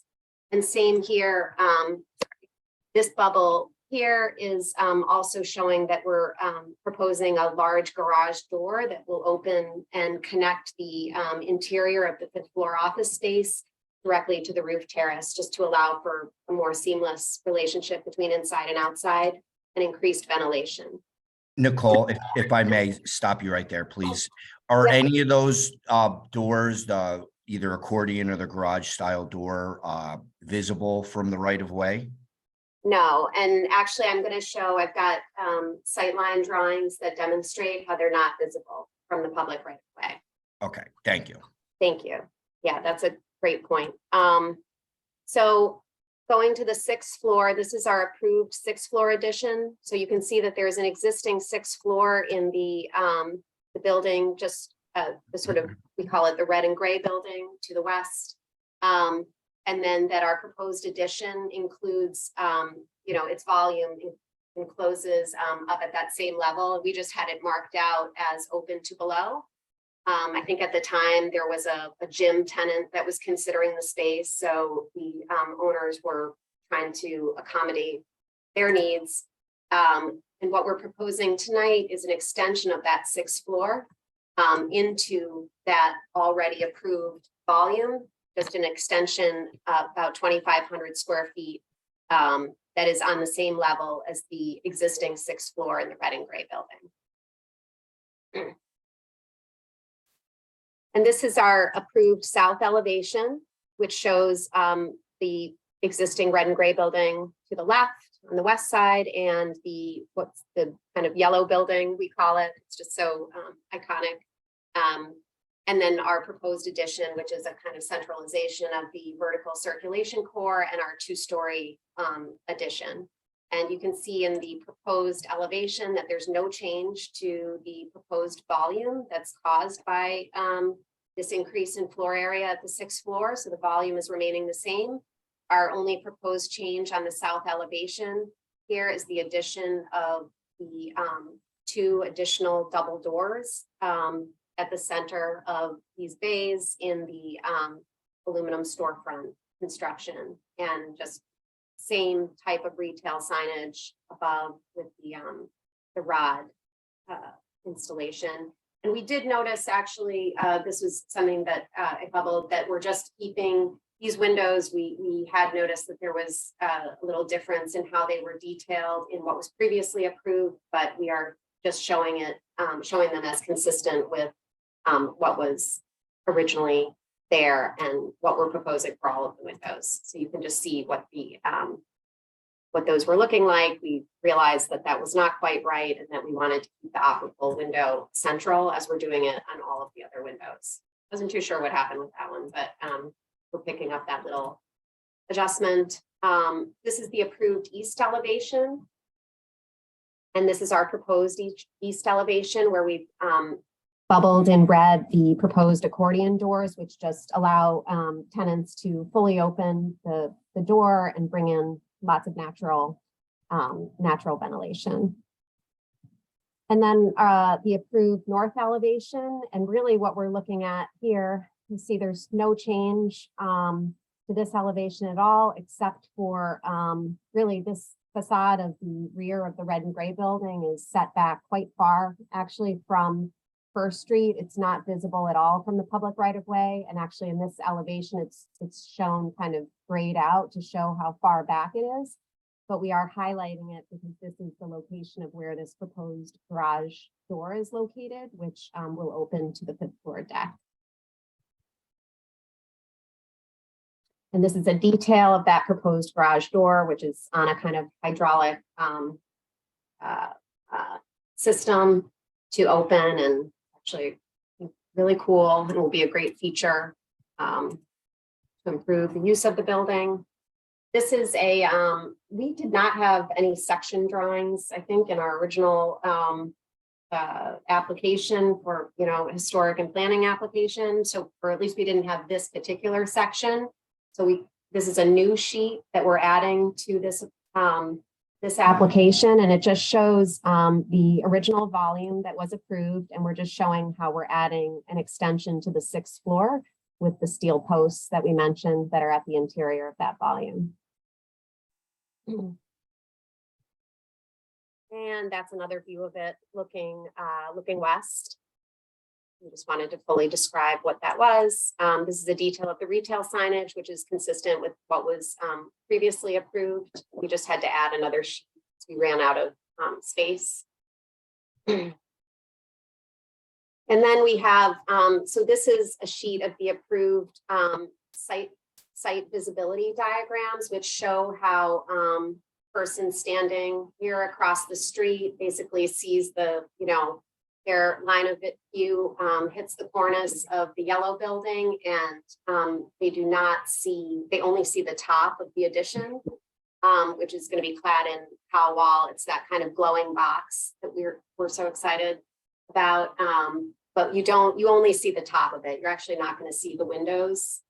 And same from this elevation, the sight line demonstrates that the addition is set back enough that you're actually not going to see these accordion doors at all. And same for this. Yeah, and this drawing shows this as well, because the accordion doors are located on this side here. So you won't see those. You only see the top of the addition. And this drawing, same thing. So the visibility hasn't changed at all. We're just kind of reinforcing the fact that any of these changes to those openings in particular are just not visible at all from the public right of way. And that's really the extent of the adjustments we're making. I think it's been just really important to us to keep keep Maggie apprised of any deviations or any kind of adjustments that we're making during the process of construction. And as Gerard said, none of this has been done yet. We just want to be, as respectful as we can to the board. I mean, this is an amazing building, so it's super important to us that we have your approval for any of these adjustments. And that's it. Thank you, Nicole. That'll conclude our presentation. Happy to answer any questions the commissioners may have. I just want to point out, I should have pointed it out in my opening. I did reach out to the Powerhouse Arts Neighborhood Association. We have been in touch with them. We shared our plans, so we let them know that this is going on, and we did not receive any negative feedback from them on that. So with that said, happy to answer any questions, excuse me, the commissioners may have.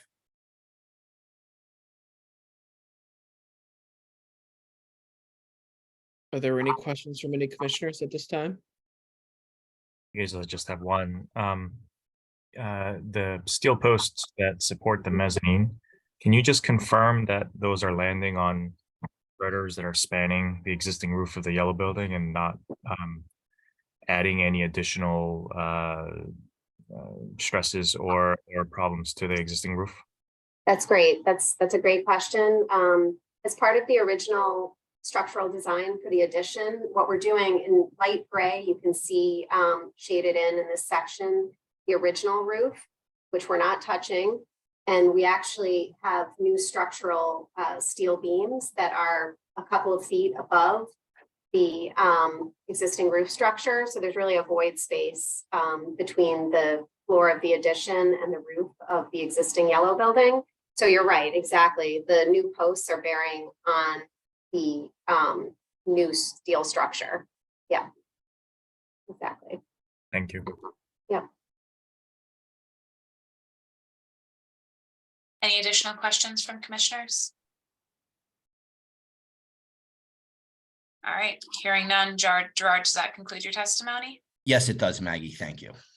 Great. So we'll pop over to open public comment. If there are any members of the public in attendance tonight who would like to speak regarding this application, please use the raise hand function at the bottom of the screen. If you're on the phone, you can press *9.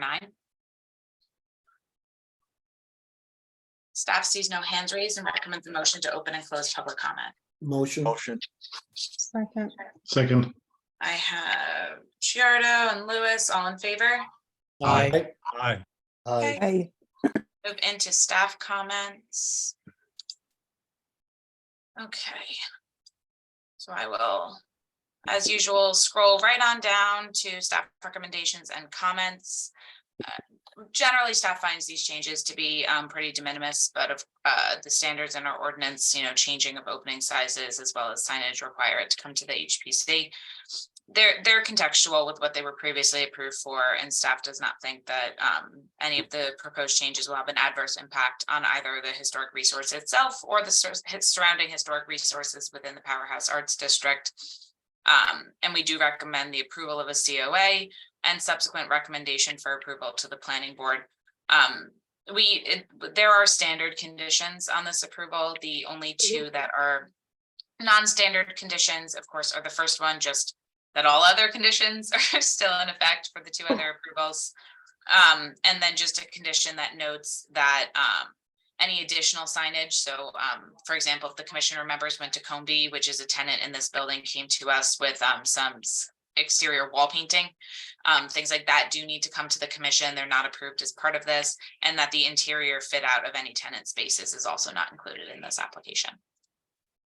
Yeah, understood. Yeah.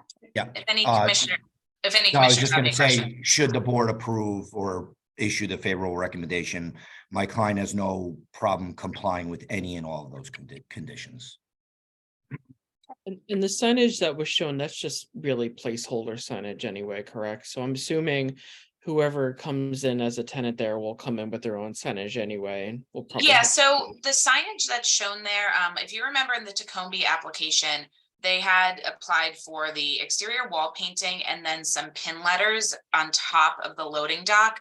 The signage that's here is really just mimicking that pin lettering on top of the loading dock. So if someone comes in with their store name and wants to put that up, that's okay. They won't need to come back. That's considered part of their site plan. But for example, if someone wanted to change those letters to neon lettering or something like that, because that's a change, that would have to come back to the board. And of course, any additional signage or anything like that. Just for the board, the signage that was approved as part of their site plan was signage on the door, pendant signage below the loading dock for pedestrians as they walk across. And now we have the pin lettering up on top of the loading dock. So I don't really know what additional signage anyone would need besides that, but if they want more, they have to come back. I'll make a motion to approve with conditions. Sorry, who seconded? I did. Oh, thanks. All right, we'll do a roll call vote. Commissioner Gunther, Aye. Commissioner Gucciarda, Aye, and thank you for a very clear and concise presentation, very helpful. Commissioner Garriga, Aye. Commissioner Lewis, Aye. Commissioner Sakong, Aye. Commissioner Cronin, Aye. Commissioner Gordon, Aye. Commissioner Matuzo is absent, Commissioner Stango is absent, Vice Chairman Sankan, Aye. and Chairman Blazak. Aye. Okay, there are 9 votes in favor, none against, no abstentions. The certificate of appropriateness with conditions and recommendation for approval to the planning board is approved. Great. Thank you. Thanks, Thank you, everyone. commissioners. Have a nice night, everybody. Thank you. Good for your night. time. Thank you. All right, so 8:25, we'll take a 5-minute break and come back at 8:30. Okay, so just remember to mute yourself, turn your camera off, and then just turn your camera on when you're back so we know to begin again. Because it wouldn't be the first time I forgot to do it. Bridget, are you back?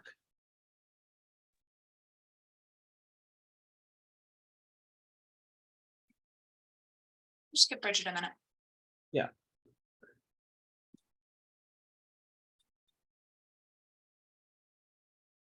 I'm here. All There's right. no wondering who you're supporting in the Super Bowl, Maggie, this weekend. No, there's no. So for what it's worth, obviously that's not mine. Mike is a Rams fan first. Mahomes comes second, Okay. but it will still be very loud here on Sunday. Anyway, For the record, I'm supporting the Eagles, so. South Jersey. Mm-mm. All right, so it's 8:31. We're gonna call back to order here. The next case is 9B H22 548 Jensen C. Vasile, Architect PC, on behalf of Raymond Rad and Jian Chuang. Oh, yeah. Let me try this again. Jian Chuang Yoon, owners.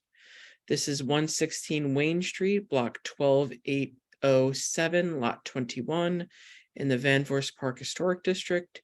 This is for a certificate of appropriateness for the alteration of the rear facade and the construction of a rear deck partially visible from Christopher Columbus Drive of an altered contributing vernacular Italianate row house built circa 1880 in the Van Voorst Park Historic District.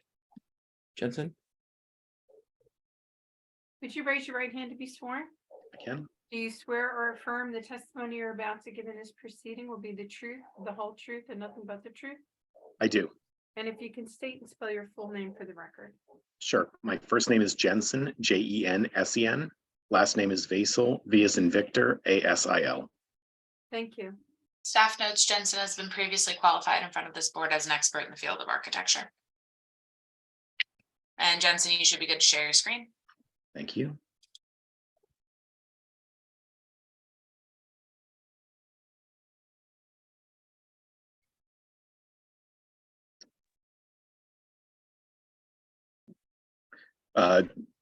Good evening, Commissioners. Chair Blazak, thank you very much for the hearing this case tonight.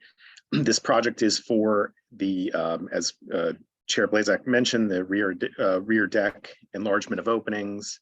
It's a two-family residence mid-block on Wayne Street between Jersey Avenue and Varick Street. There is an open parking lot that fronts Christopher Columbus Drive, which obliquely you can see the rear of the building, and I'll show you some photos of what that looks like from ground level. I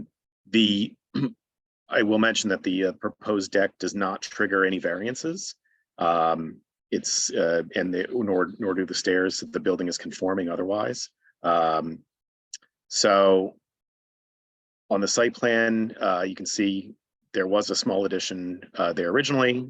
I should mention that the interior renovation is actively underway via a separate application. And so there's a rear addition, a small rear addition in the back, which was stairs from the basement level or the garden level. That will be removed, so the bulk of the building, the main structure is back to the original structure. The deck is proposed to be 9 feet in depth by the lot width, and it goes down to a conforming rear yard with planting and pavers. So the lot coverage is conforming as well. It's a mixture of kind of a meandering path of bluestone pavers with some planting around. In the floor plans at the parlor level, we're proposing to enlarge the existing windows. There are 3 windows in the rear. Those windows are 3 feet, be enlarging those to 4'6" to accommodate double outswing French doors. And that would be the extent of those openings, and I'll show you the rear elevations. And then here also you can see the 9-foot deck with the stairs to the rear, which are tight against the property line to the property to the west. On the next page, HPC 4, you can see the original configuration. There was a fire escape in the back that was taken down, and as I mentioned, the windows would be enlarged to be these outswing French doors. The original line of the headers would remain. That's not going to be changed. So that's the limit of the header, and then they'd be dropped down to the parlor floor. Here's a photo of the existing conditions, and then detail 6 is the view from Christopher Columbus Drive, seeing through that parking lot, or this is the original condition, I should say. deck is shown, the deck is a wood deck with Ipe finish on top, a pressure treated structure with a Ipe finish and Ipe front. Cable rail, metal cable rail around the perimeter. Stairs going down, as I mentioned, towards the at the property line to the west. And then a light on either side of the door openings on the outside door openings. We are proposing that the upper windows would be replaced in the same opening and that they be 2/2 aluminum clad windows in the rear. And the doors would be 3 horizontal panels at the parlor level with buttons or mullions. The stairs would be same cable rail going down, Ipe treads, and then this is the detail for the cable railing. In the front, we were requesting that the existing 1/1 windows be considered for 2/2. Again, replacement windows in the existing opening. They're all Ultimate Wood windows, Marvin Ultimate Wood windows.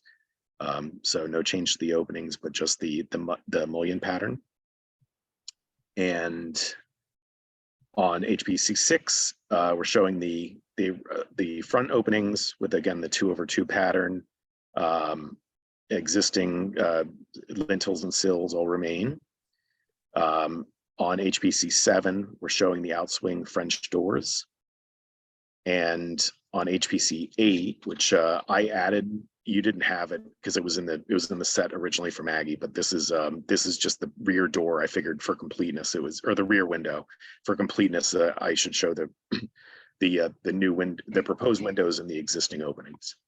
So again, we're retaining the existing lintels and sills at the upper levels of the rear. That concludes the walkthrough with the drawings, and I'm happy to answer any questions the commission may have.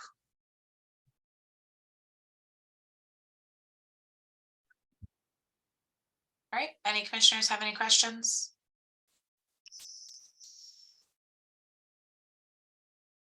Stephen, I see your lips moving, but I can't hear you. Thank you so much, Brian. My lips are always seem to be moving.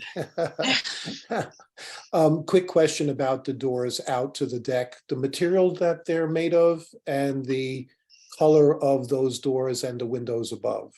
These would be aluminum clad and they would be black, was the proposal for both the windows and the doors.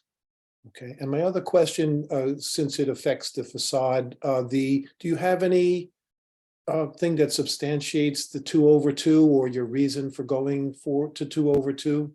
Only aesthetic preference of the owner. No, with I can show you the if I can, I'll share this. I can show you the tax photo. The tax photo shows that would be helpful. 1/1 was the original.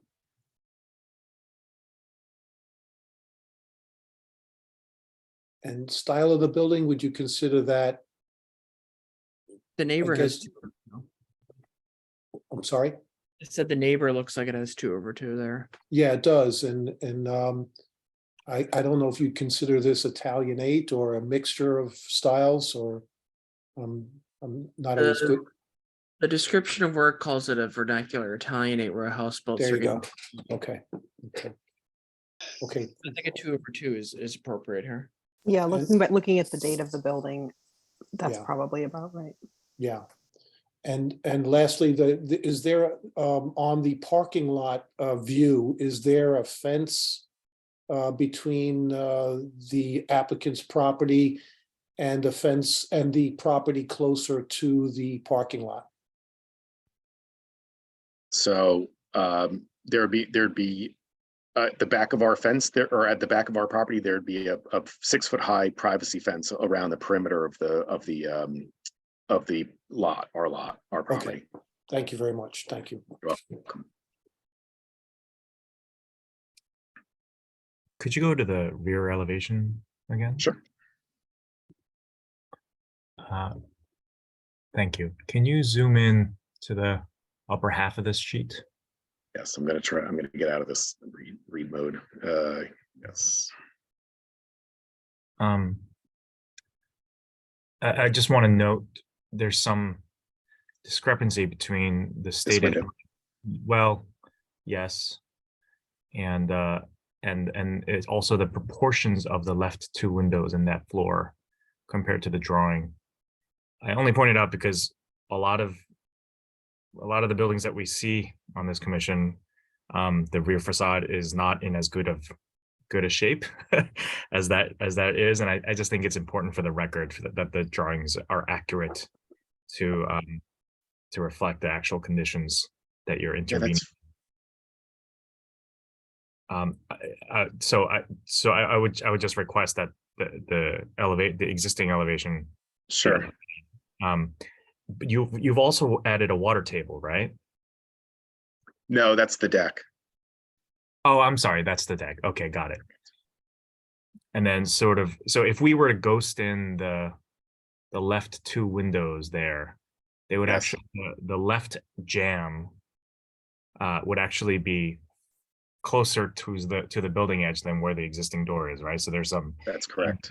infill work that you're doing. That's correct.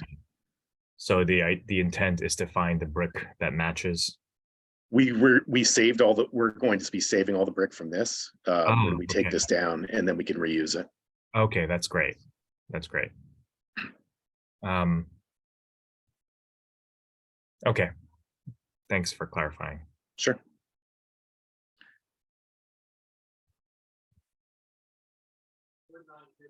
I have to say, that was a great catch.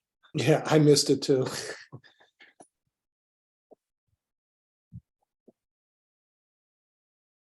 All right, are there any other questions from commissioners at this time?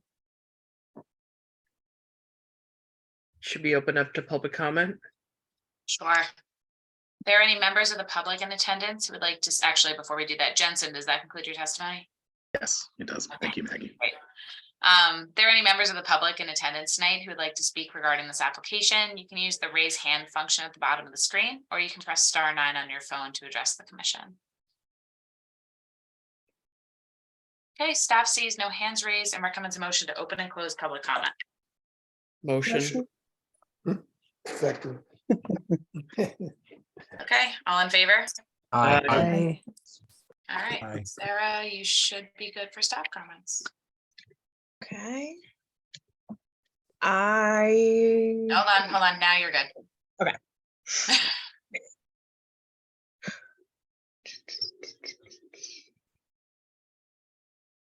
okay. Can you see my screen? Yes. There's, I actually can't see it. Here we go. And now it's sharing. delayed reaction. I'm going to skip down to staff comments. So after reviewing the proposed project, staff finds the proposal is somewhat consistent with the Secretary of the Interior standards for historic preservation. While the proposed rear deck and rear facade alterations will be partially visible through the parking lot on Christopher Columbus Drive, staff notes the addition of a rear deck shall have no adverse effect on the historic fabric of the resource, proximate resources, or the historic district, as rear decks and additions fall within the paradigm of the block, as well as the vernacular traditions of the neighborhood. In addition, although the proposed alterations to the rear facade involve modifying the existing openings by dropping the sills, the rear fenestration pattern is generally Could you retained. slow down, please? Sorry, Bridget. The existing openings by, what was that? By dropping the sills, Okay. the rear fenestration pattern is generally retained. Regarding the 2/2 windows on the front facade, the HPC has previously approved 2/2 windows on similar row houses within this row and on this block, most notably across the street at 121, 125, and 133 Wayne Street.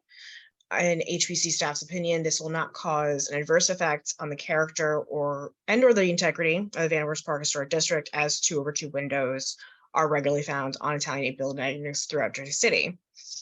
In HPC staff's opinion, the project as proposed will not cause an adverse effect on the character and/or integrity of the historic resource or the Van Wert Park Historic District. HPC staff recommends approval of a certificate of appropriateness with the following conditions. And then we essentially have our standard conditions, including any lighting conditions for the rear lighting fixtures.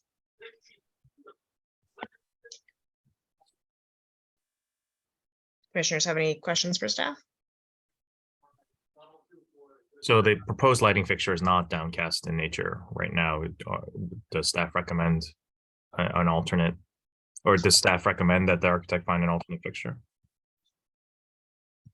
It's just our general exterior light fixture. So the light fixture is less of a concern. They can put like a kind of like a cone cap that directs the light downward inside.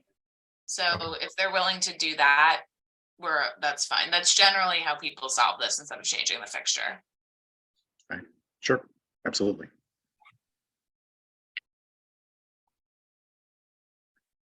I would request the added condition of updating the drawing set to reflect the existing conditions. Sarah, I have that written down. Okay, yeah, me too.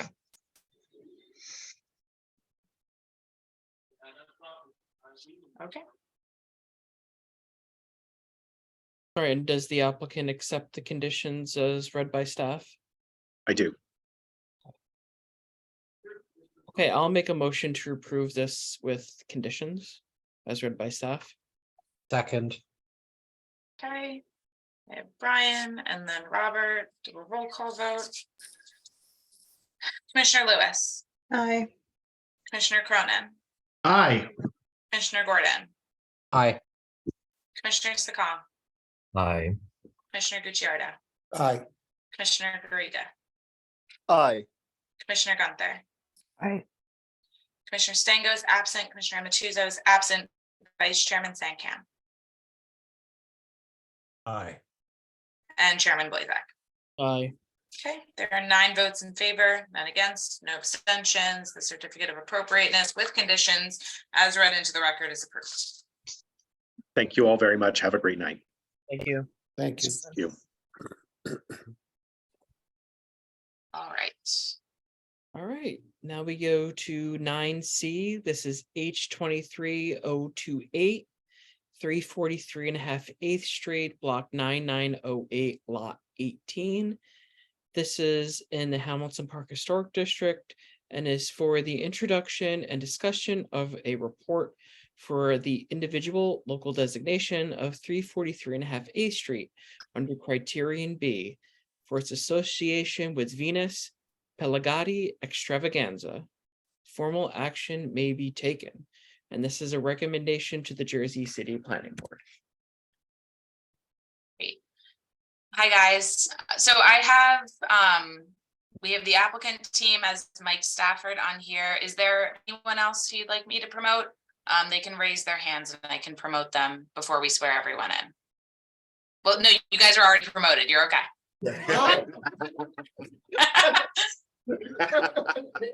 Did we get promoted again? No, you're all good.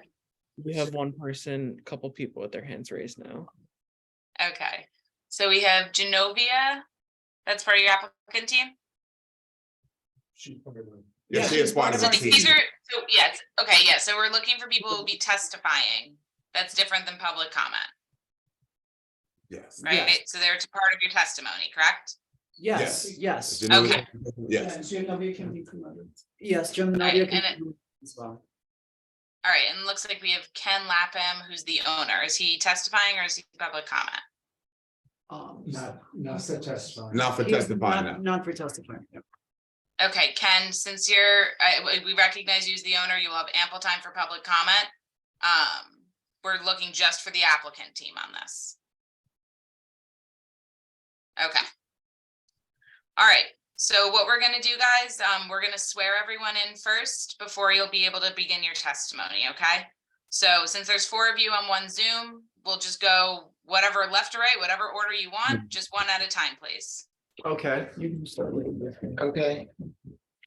Okay, who's the woman in white? Would you raise your right hand to be sworn? Do you swear or affirm the testimony you're about to give in this proceeding will be the truth, the whole truth, and nothing but the truth? I do. And if you could state and spell your full name for the record? My name is Daniela Carter, Daniella. Last name Carter. Okay, and the woman next to you in black, would you raise your right hand to be sworn? Do you swear or affirm the testimony you're about to give in this proceeding will be the truth, the whole truth, and nothing but the truth? I do. And could you state and spell your full name for the record? My name is Giselle Alicea, and it's spelled first name Gisele, last name Alicea.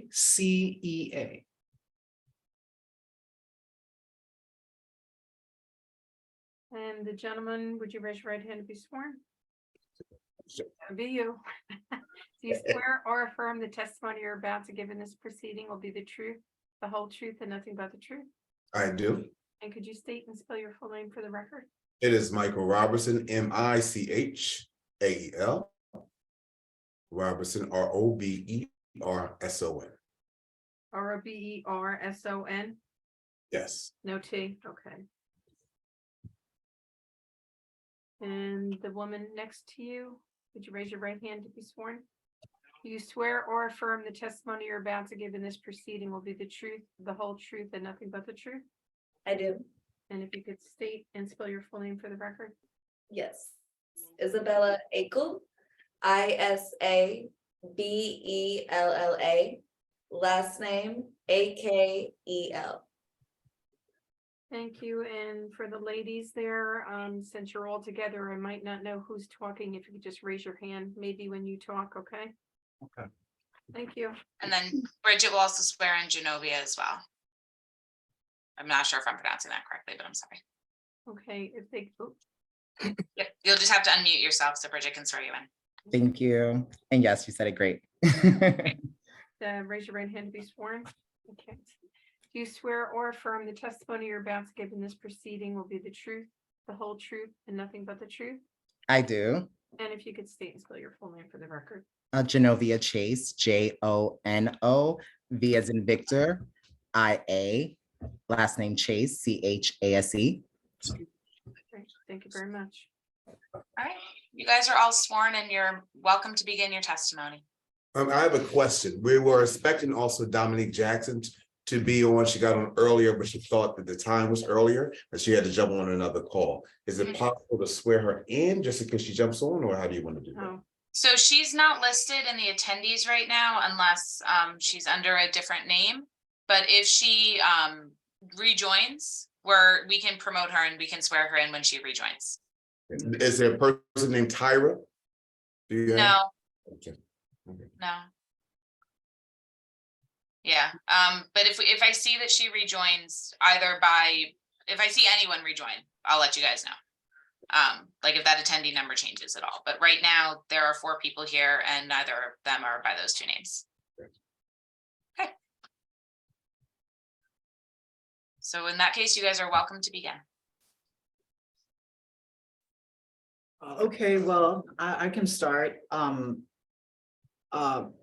One of the reasons why this is really important is because this is where Venus Extravaganza was raised. And this is where her experience is and manifested, basically. So I think that this is a monumental place and a place that should be a landmark for the community, especially with her story and with the impact that she has had on the trans community and just her life alone, and the impact of the ballroom and the impact of everything that she was is extremely important for our community, for our culture, for trans people of color. You know, she went through so much that all of our girls go through every day. And she basically, do you want me to continue? Yeah, I'm sorry. We do want you to continue. For the commission, why don't you explain a little bit about who Venus was before we dive into the significance, just so we have all the commissioners have a full story. Okay, well, Venus Extravaganza was a trans woman who was in the House of Extravaganza, and she joined the house at the early stages when the house first started. So she's a huge history in ballroom as well. Venus was Puerto Rican and Italian, and she lived in New Jersey, in Jersey City, exactly where the address is here, where we have her marked down. And she basically was a trans woman who inspired and influenced a whole culture and a generation and people and minions.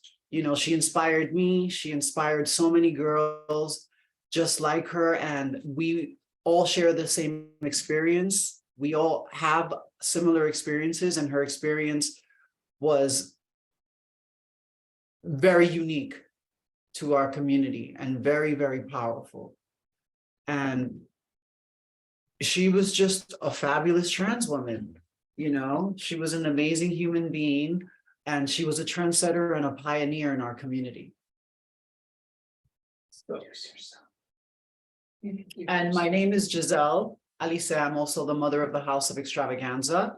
And I am basically this is very emotional for me and very personal to me, because this has to do with my house. This has to do with a member who was here before I was, who basically pioneered this in order for me to be who I am.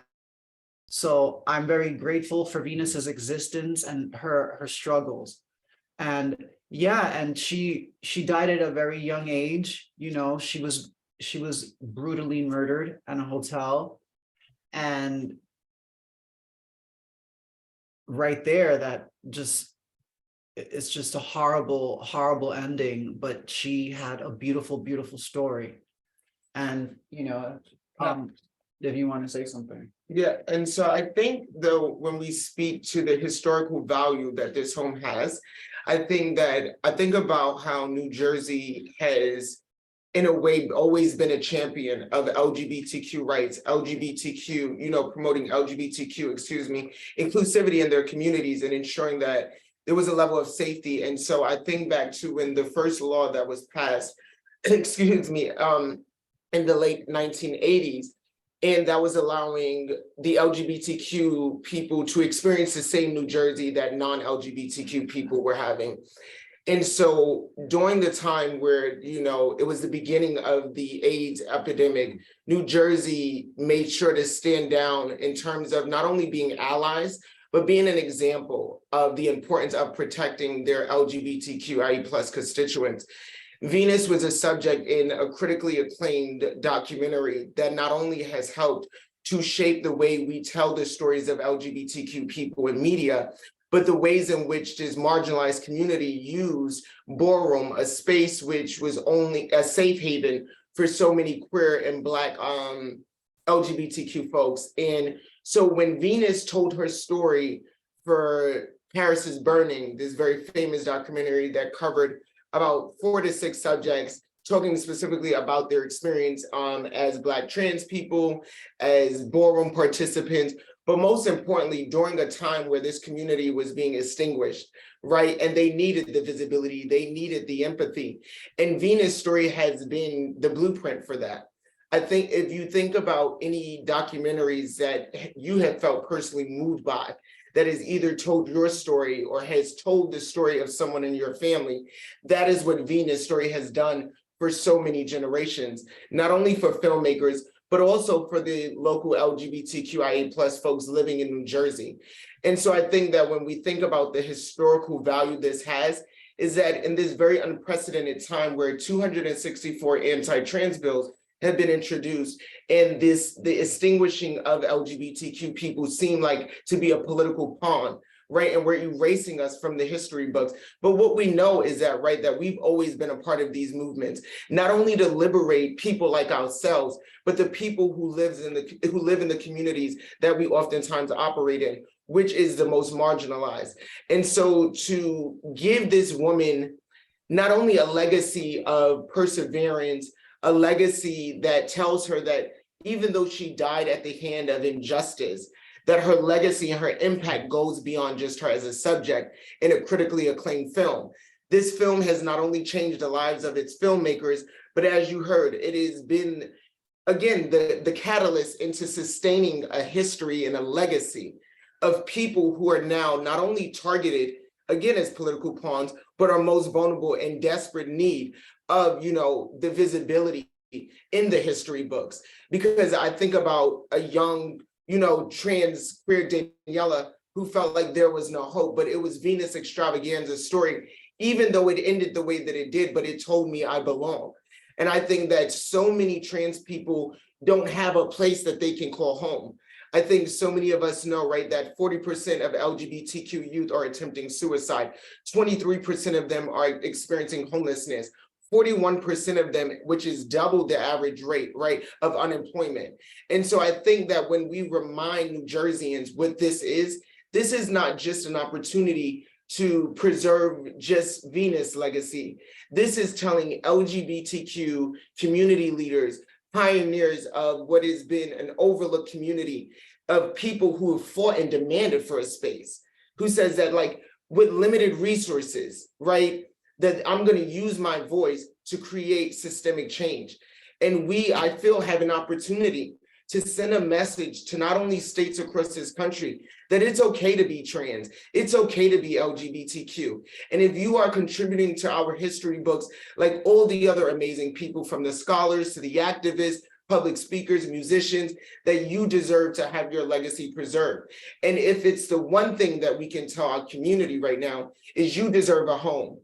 You deserve a home even if you was murdered outside of it and had that history preserved. Because there will be so many young LGBTQ youth kids who will be able to visit Venus Extravaganza's home, not only in passing, but feel like they can go and enter this space that really honors their history and their legacy. And so if what we're going to say is that we can't be in the classrooms, why not at least in community give us a space that honor our history?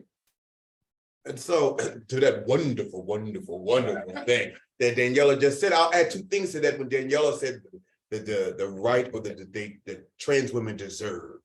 Trans women have the divine right to be. So I'm going to historically situate this. So I'm going to be like Sophia from the Golden Girls. Picture this. If not for slavery, if not for the Emancipation Proclamation, if not for the rise of Jim and Jane Crow racism after the dismantle of Black Reconstruction. I'm sorry, repeat that last line and slow down, please. If not for slavery, if not for the dismantle of slavery, if not for the Black Reconstruction, and then Black people moving from the North to the South, from the South to the North to create new spaces of freedom. And Harlem becomes a new space. And in this new space of freedom, in this new space of home, Ballroom creates itself in contestation in many ways to the Black church, and at the intersection of white supremacy. And so drag ball becomes sort of not only a theological space that makes you matter, but a political space to organize.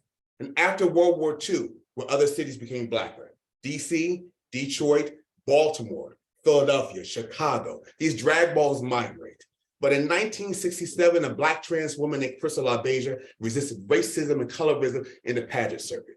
And so she made a decision to go back to an old Harlem drag ball circuit. And then these 5 who are called freedom fighters emerged. Avis Pendarvis, Harris Dupree, Duchess LaWong, Pepper LaBeija, and I'm missing somebody, they'll come back to me.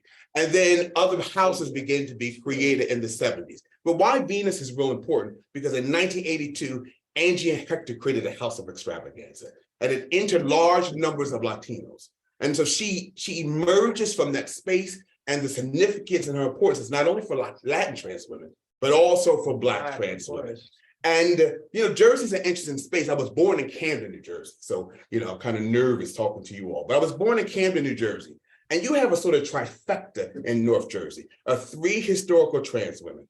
Marsha P. Johnson, who was part of the Stonewall Rebellion, Tracy Norman, who was the very first African-American trans supermodel of the world, and then Venus. And to Daniela's wonderful point, if you do this, when you do this, this will make trans women know that they matter. Whose history is important to learn outside of trans women. So to the very least of these, we will situate the folks who have been demonized, have been beat, who've been brutalized, and at the sake of other people's progress. And I think too, having Venus family in support of this speaks volumes to what we've been told in the media, right? That these are the deplorables, that these are the ones that nobody want. But here it is, a family who has went through years and years of agony, never getting justice for this death. And what they ask is not only that this ground be protected, and not only is that this ground be protected because of its historical value, but it's sending a message too to New Jerseyans that not only is their family, but there's local politicians, people who represent your community that understands the importance, okay, of this visibility. This is not like we're trying to preserve the governor's mansion, you know, that has ample resources going into it. This is a woman who had nothing. This is a woman whose kitchen is still the same way that she left it the night she went out and got murdered.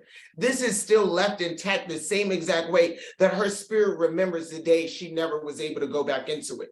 Okay, and so when we think about what we're doing for a culture, it's not just the LGBTQ culture. This is going to be a part of New Jersey's history in turning the table and saying, we stand on the right side of history, that any New Jerseyan who has made a historical impact, they deserve to be represented in our history books. I don't think that it should go as far as like LGBTQ rights versus, you know, human rights. But what I think is that this is a human that in y'all community who had impact on y'all people that then went on to a global impact is saying, can we preserve her life? And can it start out where so many extraordinary people have started, right? And it starts out in a New Jersey home. Okay, and I think about how the governor is in support of us. And so if the governor and local politicians understands the importance of our visibility, we only ask that you understand the importance of preserving our history. As much as people say it shouldn't be in history books, then how about we give us a house? How about we give us a space that we shouldn't fight for, we shouldn't die for, but a fight that as a community we're saying, let us have that place that remind us of what home looked like, of what love looked like when we don't have it in our own. Yes, and I would also like to add that this would be a sense and a form of justice for Venus that she did not get when she was alive. And this is a representation of the entire community of all trans women that go through her experience. And if this is granted, this will show girls like us that we matter, that we value, that our lives, that we are loved. Just like as Daniela explained with the family that is involved, it takes a lot for cisgender brothers or straight people who identify as straight to come out and to defend trans people, because we don't even have our husbands really coming out to defend us or our boyfriends. Yeah, they support us, but where is the public faces that they show? That is very important. So showing the world this public acknowledgement is showing the world that we also matter, no matter what we go through, no matter what a trans girl's experience is. She should be loved because everyone goes through different things in life, and everyone should be respected at some, you know, at somewhat for their life. So it would be a form of justice for the House of Extravaganza, for the family, and for Venus, and for the trans community, and for the gay community, for all of us, really. And I think if we can remember Venus' life as a part of being one of those bricks during the Stonewall Rebellion, right? So she was displaying Black trans women, but it was her life that was so vulnerable that made these people who felt like they had no voice, who felt like they had no community, they had no safety, that they said that what we can use is our slain brothers and sisters, and that aggravation and frustration of never getting justice is saying, now I'm throwing this brick to honor Venus. I'm throwing this brick to honor Octavia. And what we've done is we've found a way, right, to keep persevering with all the obstacles we have in front of us, right? We get it. Some people say we shouldn't access, you know, certain public establishments. We shouldn't be a part of sports.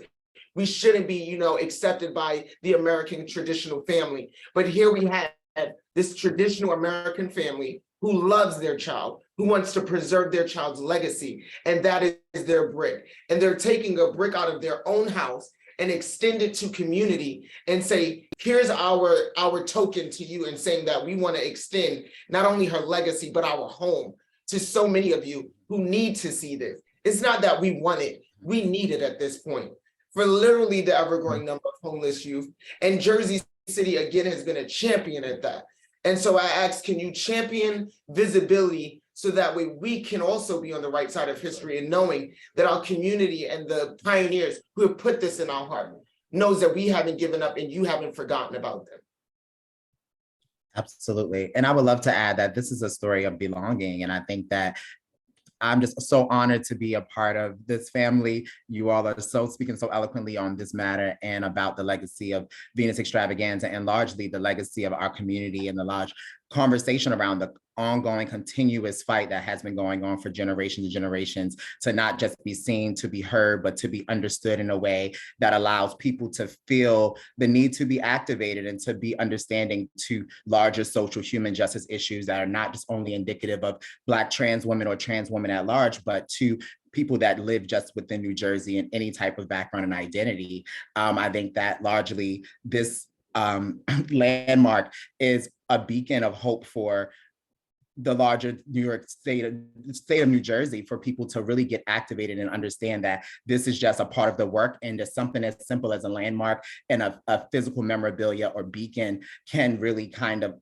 elevate the education and understanding as to why trans women belong and as to why New Jersey is pushing the conversation to associate itself with the progression of pushing the needle forward for all of these particular issues. New Jersey, Newark, New Jersey particularly has a growing crime rate, often with trans women being targeted for hate crimes. And I think that a part of the barrier is having a people to understand the larger education around who it is that trans people are and what our existence is in community. And I think that this is one step to create that visibility. This is one step to create that milestone that allows the world to understand how truly valued we are as a people and how much New Jersey as a state values the identity of trans people at large, and also their families that are taking care of them, that are being invisibilized, because often the narrative in the story is that our families are not there for us. But clearly in Venus's story, her family— sorry, could you slow down, please?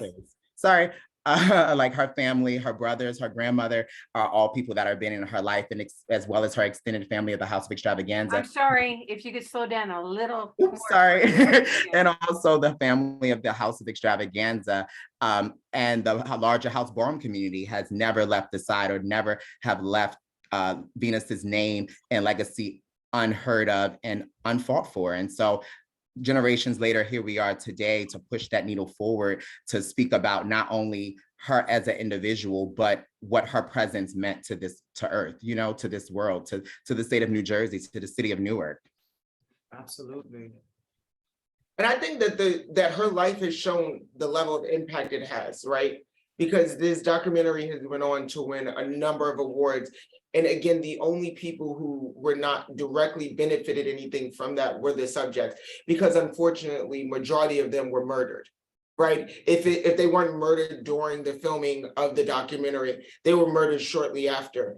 And so we've now seen, you know, people try to play a sense of catch up with us, right? And go back to our elders and give them the flowers that they thought that they would die and never receive.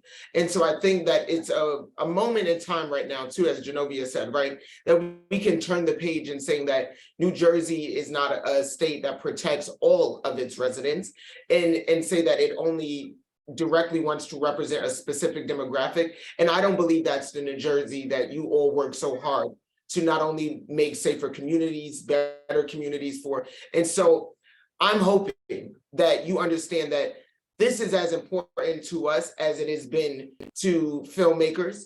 It has been in, you know, the Recording Academy and the Hollywood Press Foreign Association. Like, so the big institutions have acknowledged her, but now we're asking New Jersey to. All right, thank you very much for that very passionate testimony. Really appreciate it. I guess I just had one question. Kind of where did this idea come from to have this house be an individual landmark? You know, where did this idea kind of germinate, and how did you kind of come together with this campaign and come to us? Well, it was basically like an idea that we all had, right, together. It was like a group idea. Along with the family. Yeah, along with the family. I think that largely as we look to tell the story of Venus Extravaganza at large and her conversation, her story around her family, it's just not enough to just speak on someone's legacy without showing up and having some particular action behind the type of movement that we're trying to move, with pushing the needle forward for not just the LGBT community, but particularly the house ballroom community itself. And so with digging and wanting to tell her story in a particular way, we just knew that it was just the right thing to look for a way to really remember her and for the world to remember her in a much more significant way than just through media and film, but to have some type of physical memorabilia that's left behind to be a reminder and a beacon for the community to look back at and say that this was not just some other project just to tell a tale,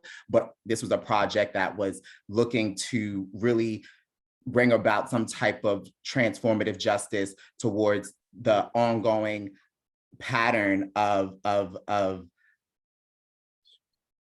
detriment that the community has often faced. And so I think that this is one of the many things that we'll be doing to commemorate Venus's life, but it is one of the biggest and most significant as it's connected to a lot of the particular social issues that the house ballroom community and LGBTQ plus young people are facing every single day. All right, thank you. Do any other commissioners have any questions or comments? I have questions, but they're for I think they're for staff, not the applicant. Sure. I just have my only comment is just to say thank you for that. Oh, I did actually have one question. It's for anyone who be staff or for the applicants, but is there any plan to, add, any sort of plaque or something that kind of describes her life and her connection to the building somewhere on the building? Often you'll see that on a historic building, such and such lived here. Is there any plan for that at some point? We could definitely work on that. Yeah, absolutely. I think that's a larger plan in terms of design. We have not particularly looked at the design of what that could be at the moment, but we are, of course, definitely wanting to make sure there's some public notice so people understand who and why this space is a particular landmark to the public. And Brian, we can expand a little bit on that during staff comments as well. Okay. Okay, any other commissioners, comments, questions? I just had a quick question, and it was, I just read that she was only 23 when she died. And if we're going to designate a building, in recognition of her significance, we would need it to be probably the primary building that she lived in. And was she there for a significant number of years, or Yes. do we know that? She lived there for most of her life. What, yeah, Half of her life, yeah. And that's the building that we want to landmark. when she was murdered, she resided, when the night that she was murdered, she resided in that home. Mhm. Yeah. Great. And I this mean, is- not great, but I mean, Yeah, and this is No. also the home So- that she's filmed in the documentary Paris is Burning as well too, which is really a big significance because she was actually still living there, so. Right. Great. Well, thank you for that. Okay, if there are no other commissioner questions or comments, applicant team, does that conclude your testimony? Yes, yes. Wonderful. All right, thank you guys for that. So at this point, we can open this for public comment. Ken, I know you had raised your hand earlier, so if there are any members of the public in attendance who would like to speak regarding this application, you can use the raise hand function at the bottom of the screen to address the commission. I think we're good, yeah. Okay. All right, Ken, I see your hand raised. So just before I promote you, I will just very briefly go over the public comment rules per the bylaws. So Ken, you'll be promoted to address the commission. We'll have Bridget, our court reporter, swear you in first.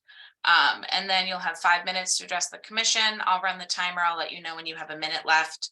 And all questions can be directed to the chair, Brian, who can then disseminate them following the close of public comment. All right.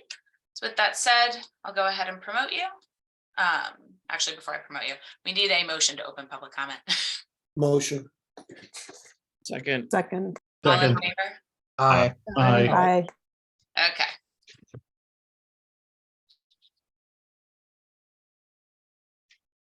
Great.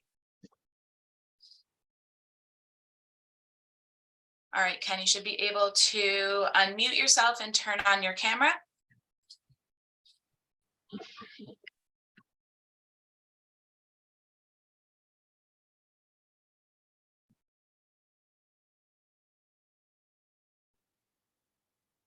Mute. Can you hear me there- now?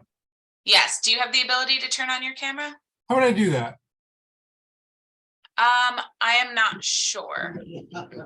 I think there's like at the bottom. Start video? Yeah, at the bottom, on the bottom left, if you're on a computer, there should be a item where it'll say stop. I see him, Maggie. You see me now? Oh, yes, There we are. got it. You raise your right hand to be sworn? Do you swear or affirm the testimony you're about to give in this proceeding will be the truth, the whole truth, and nothing but the truth? I do. And if you could state and spell your full name for the record? Ken Lapham, Lapham. Okay, thank you. Right. Ken, you're welcome to start your public testimony. Great. First, I want to acknowledge the applicants and the family for bringing this issue forward. It's a very important issue that I was actually totally unaware that Venus had lived in this house, despite the fact I've lived here now 29 years. And despite the fact that I've actually participated in Ballroom through HBO's legendary specials, which I've been lighting director for a number of episodes. Oh, wow. So I was that close to the community without actually knowing that the walls that I live within were part of her life. Oh, So wow. thanks for bringing that up. Another thing you guys brought up that I think we need to punch up a little bit more is that the Library of Congress has actually nominated the film to be kept in the Library of Congress as an important cultural heritage piece. So so that's great as well. I more have questions for the commission than I have any, certainly no objections to this. I support it wholeheartedly. But I was curious about the ramifications of this kind of landmarking to the property. And I understand the property is already landmarked on the exterior because of the district it is in. Does the landmark status portraying to the interior do anything in terms of being able to work on the home, or is that not part of the issue? Okay. Yeah, go ahead, Brian. Yeah, well, we usually don't do like a question and answer session. So I guess you could ask the questions and then we'll address them after your testimony. I'm taking notes, so we'll make sure we get them all down. Yeah, I think that's the question. I also have a question. This is a residential district and a residential block. Does the residential status of the building change any through landmarking like this? So that's a question as well. I don't really have any other questions for the commission. It's pretty straightforward. I did want to say to the members of the House of Extravaganza, you're always welcome here. The door is always open. Thank you so much. I appreciate that very much. Thank you, Ken. Sure. Thank you. No, we don't. So Maggie, we don't have any. Oh, I guess we should see if there's anyone else that wants to testify before we answer his questions. Yeah, all It's a right. little unusual that we're answering questions from the owner of the building who's I just know. a little different than we're used to. If there are any additional members of the public present who would like to speak regarding this application, please use that raise hand function. If you go to the bottom of your screen, should be right near the center. If you're on the phone, you can press *9. Okay, staff sees no additional hands raised. So Brian, do you want to go ahead and close public comment? Or since Ken's the only public comment, just keep it open and as we Keep it respond? open just in case. I mean, I think the answer to his questions are very straightforward. Yes. Maggie, maybe you want to answer that? Sure. Yeah, so Ken, for your ramifications, like you noted, this building is already locally designated within the Hamilton Park Historic District. So adding additional individual designation on top of this, it does not, you're basically maintaining the exact same restrictions you have on the property right now. They do not increase as a result of this individual designation. So you don't, you'll still be able to do work to the house with the exact same procedures that you do it now. And the fact that your property is residential, additional designation does not change that classification. Right. Okay, did that answer your question, or do you have any additional questions? Yeah, no, I think that's the only questions I had at this juncture. Great. And there was mention before of signage on the exterior of the building. I also support that. Great. Okay. Yeah, that was one of the things, as Sarah can talk about more in staff, but that is something that would have to be approved by the owner, of course. So Ken, if that is something that you guys want to pursue, you and the applicant team want to pursue in the future, that's just something you would come talk to staff about, and we'll be happy to walk you through how to do that. Great. Okay. What's the current state of the building? Actually, do we have photos of the exterior of the building in the staff report anywhere? Yes. Okay. I can share a recent one. Brian, before we do this, do you want to close public comment? Well, my question is really, and I wonder, it's one of the, my question is, like, there are a few cultural landmarks in New York. And let's say we're designating this, and the period that Venus lived there is now the period of significance to the building. And the more theoretical question is, let's say this is a building that I don't know what the exterior looks like off the top of my head. Let's say it did have form stone, like the building on 5th Street that we saw first tonight. If that was something like that, that was a later substitute material put on the building, and we make it an individual landmark, then we may want to think about if someone wanted to come in and remove a substitute material that was on the building when Venus lived there, does that then have its own importance, and does it outweigh this period of significance of when it was in the historic district? So that's why I asked what the exterior looks like. So maybe let's just take a look at that, and I see it. Okay, you see my screen? Yeah, so it's the one on the Before Bridget, do you mind marking this as B1 exterior photo? How about we mark this B2 since we already have a. I'm B1, sorry, you're right. No I problem. always forget about the sunshine. So this will be B2 for this application. Yes. Tonight's transcript. B2. So Brian, to kind of answer that question, in writing the statements of significance, sort of like beefing it up from what the applicant team did and the description of the house, I did look kind of back at our files and historic photos, and based on from when Venus lived there, the house is pretty much the same. The door has been replaced as far as I could tell, and the stoop and the railings and the fence on the front areaway has been restored. Other than that, the house is essentially in the same condition that it was when Venus lived there. That being said, though, from like an applicability standpoint, and Sarah will delve into this in the staff report. The way our ordinance goes about like designating things, it relies pretty heavily on all of the guidance from the Secretary of the Interior. And of course, the way that you apply the different criteria is different. Hamilton Park is designated under criterion A and criterion C. So the first period of significance, which is the architecture and development of this property, is designated under A and C. This designation is only under criterion B with that different period of significance. So the way that we would interpret anything that would go about changing the architecture of the building would be interpreted under that criterion C designation. Unless you guys are doing it differently in New York, which is entirely a thing. I think we do it differently, but that's okay. That's fine. Yeah, the door was given to me by Commissioner Amatuzzo, by the way. Where is he tonight? He wasn't able to make it. He knows this block so well. He would have been a valuable resource tonight. Yes, and he was upset to miss it. And I'm not sure if it's important to note that that was also Venus's friend. Yes. Yes. Yes.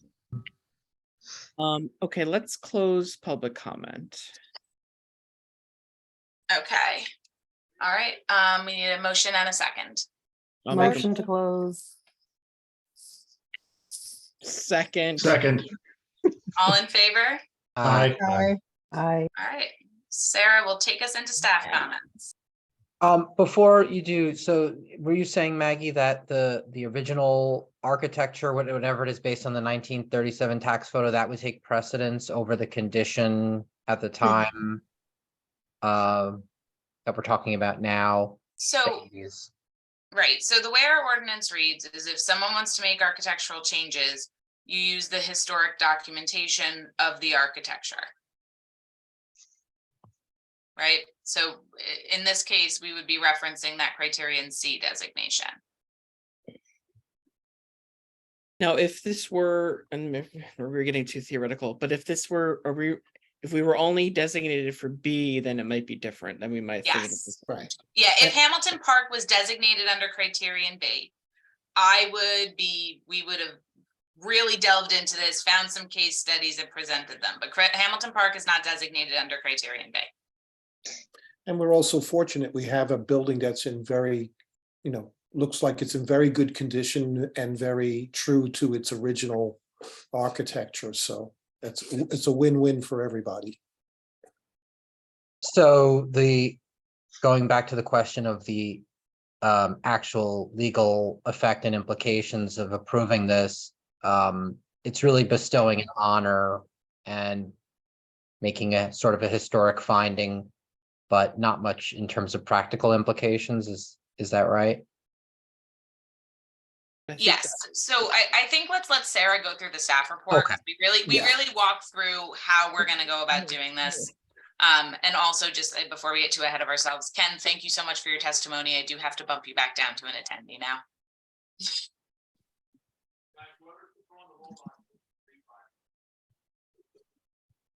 I think they took all of us out. All right, Sarah, whenever you're ready. Okay. So tonight's staff comments are gonna be a little bit different. First, I'm gonna go through briefly just the sort of summary paragraph of the statements of significance that the applicant team primarily prepared to describe Venus's connection to the house, her family's connection to the house, and her prominence in its community.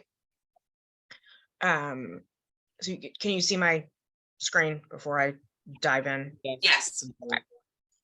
Okay. So built in circa 1887, the Venus Pelagati Extravaganza House is a late 19th century townhouse located on a 0.032 acre parcel at 343.5 8th Street in the Hamilton Park Historic District of Jersey City, New Jersey. It's the westernmost house in a book match pair of Neo-Grec Italianate eclectic townhouses. And it's a 3-story townhouse that was originally a single family 5-bedroom 4-bathroom home with an entry portico, a 2-story bay window, and a fenced in front areaway, as well as a backyard. Based on the family's history of the house, they believe that their grandparents, Cesario and Justina Barroso, bought the house in the late 1920s. These were Venus Pelagati Extravaganza's grandparents. Venus lived there intermittently from the time of her birth in 1965 through 1977. And then it was her primary residence from 1977 until the time of her death in 1988. The first floor kitchen and her 3rd floor bedroom were the primary shooting locations for the 1990 film Paris is Burning. Paris is Burning was released to critical acclaim and numerous awards, including the Sundance Grand Jury Prize and the GLAAD Media Award. And as I believe Ken had mentioned earlier, in 2016, the documentary feature was added to the National Film Registry. Unfortunately, Venus would not live to see any of it. She succumbed to violence in December of 1988, a fate for many trans women then and today. 343.5 8th Street in Jersey City is the site of historic shift in public awareness for the trans, particularly trans people of color, ballroom, and the LGBTQ communities, and its preservation is critical for future generations as few sites of this magnitude remain in this area. The house itself is in good condition and, as we just stated before, has undergone relatively few exterior alterations since its construction and since Venus resided there. They did send us a few photos that show Venus in the house, specifically those that have are screenshots from the documentary. I can pull a couple of those up. So yes, this is one of the images from Paris is Burning that was in her bedroom in the house. Okay, so now I will jump into the staff report. If it loads. Okay.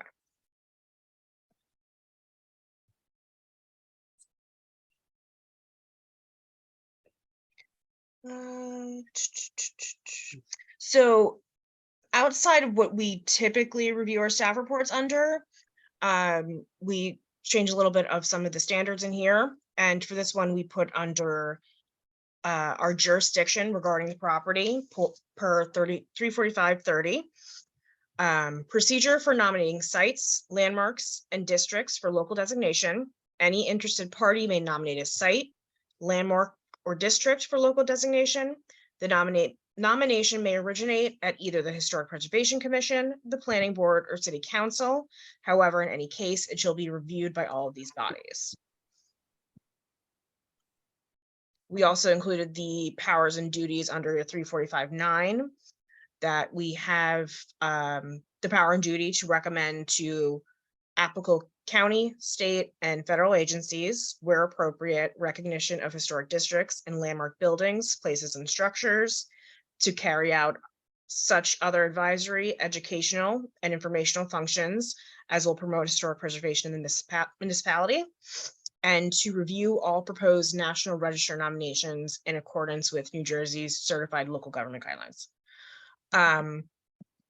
So down to recommendations and comments, we did closely follow the Secretary of the Interior's and the National Park Service standards for the designation criteria, as that's what the ordinance heavily relies on.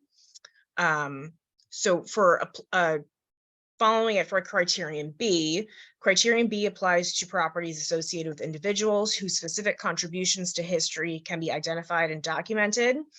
Persons significant in our past refers to individuals whose activities are demonstrably important within a local, state, or national historic context. The criterion is generally restricted to those properties that illustrate rather than commemorate a person's important achievements. And under criterion B, there are 3 steps to determining whether a property is significant. 1, the significance of the individual, the association with their association with the property, and the comparison to related properties. Per the bulletin under significance of the individual, it must be shown that the person gained importance within his or her profession or group. And as we had beautifully stated in the testimony before, Venus was well known within the ball culture and the African American, Latino, gay, and transgender communities in Jersey City and New York City. Venus attended and competed in balls and clubs throughout New York City and brought national prominence to this community through her appearances in the critically acclaimed 1990 documentary Paris is Burning. Her interviews in the film created a legacy in the community and popular culture that continued on past her tragic death in 1988. In her association with the property, the individual's association with the property must be documented by accepted methods of historical or archaeological research, including written or oral history. Through the exhaustive research of the applicant team, Venus's association with the property and its pivotal role in her life is well documented. Venus moved into 343.5 8th Street full-time to live with her grandmother, who was fully supportive of Venus's desire to pursue her true identity.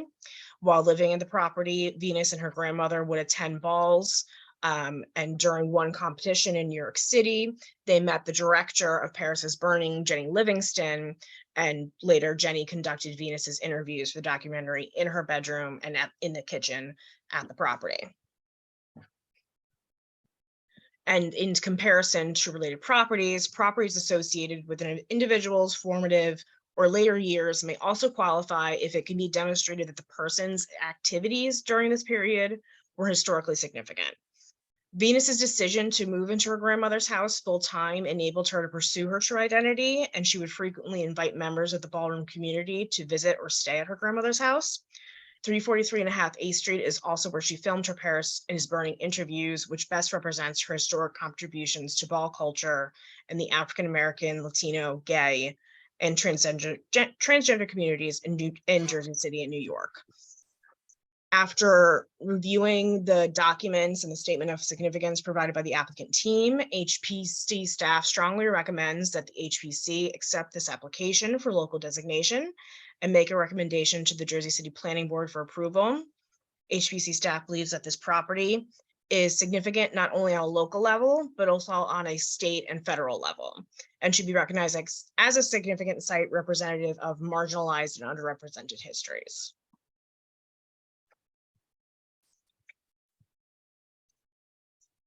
Are there any commissioner questions for staff? Yes, I don't think I've ever seen one of these in my time on the HPC. Do these ever come up? You haven't. This is the first one since you've been on the board. When's the last time one of these was filed? When we designated West Bergen in 2015. And when I say we, I do not mean me, I mean Brian. Brian, Dan. Does anyone remember an individual designation like this for a person of historic significance? No, I think the only thing that's really even comparable is like maybe the Apple Tree House. Yeah, I think that would be correct. There's a house in Lafayette that we were going to designate associated with a significant African American. I think she was a nurse, or Oh yes, I know which one you're referring to. It was on Belmont. yeah. And when we wrote the designation for the embankment, we also acknowledged the architect of record for the structure. And that was a big part of the state considering it a landmark as well. Sorry, Tony, I didn't mean to cut you off if you had more there. No. No,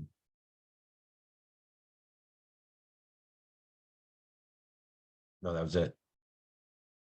So I don't know if Robert, have we designated anything for Mayor Hague?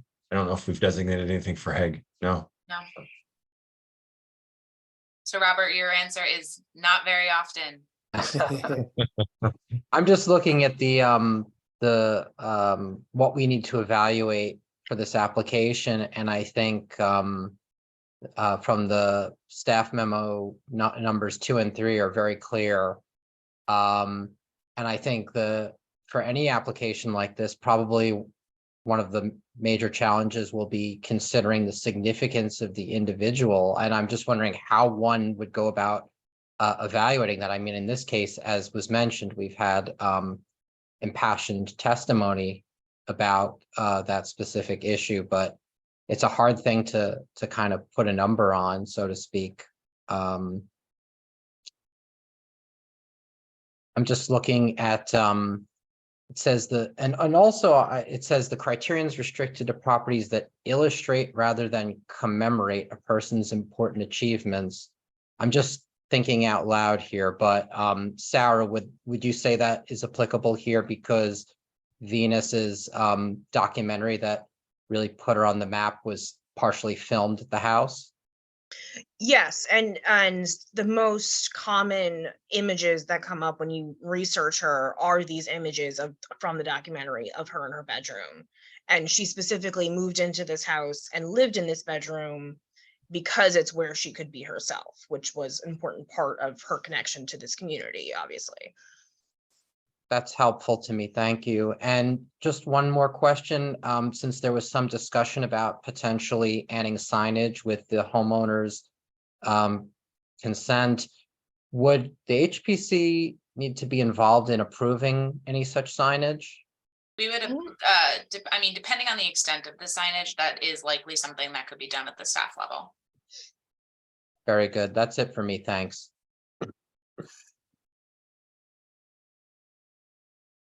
Do any other commissioners have any questions? I don't, and I just want to say this was very well laid out, so thank you, Sarah. Yes, much appreciated. You're welcome.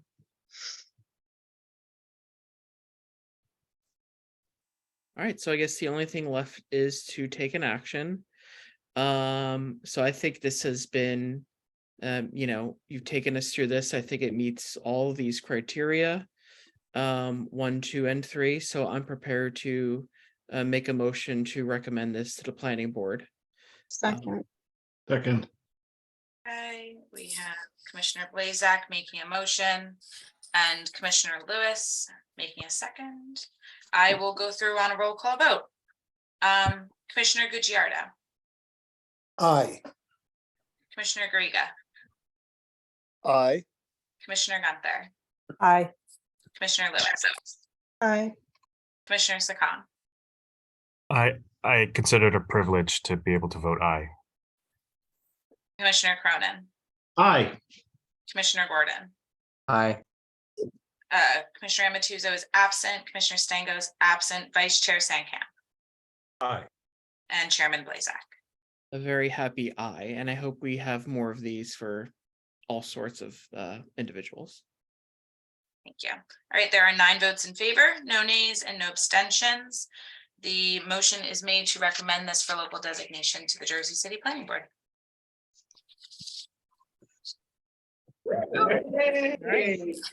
Congratulations.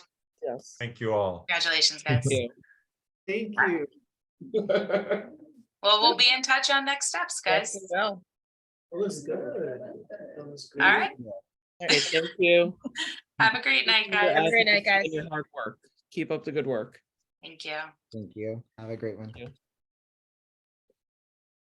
Okay. That was fun. All right. Well, not much else that's that fun on our agenda today, guys. Nice to have fun for once. I For know. sure. I the agree. joy of recommending something to city council. Yeah, Robert, that is actually the answer to that, is how determining significance for the individual, that is quite literally the role of the HPC. So we get to determine what is significant. I had never heard of the documentary or the individual, but I was won over. I strongly recommend a watch. It's on Agreed. HBO Max if you want to watch it. Okay, continuing on the agenda. Table of cases, I have nothing for Jewett Ave. We are anticipating 591 Montgomery to come back in March. Nothing for French American, nothing for Sugartown, nothing for Erie Street, nothing for 289. Sorry, 591 Montgomery, that's that next to the Jones Building. Yes. Yes. Prior to receiving, so actually two quick things on 591. Obviously, we have a bunch of new commissioners who have not been on since that was last heard.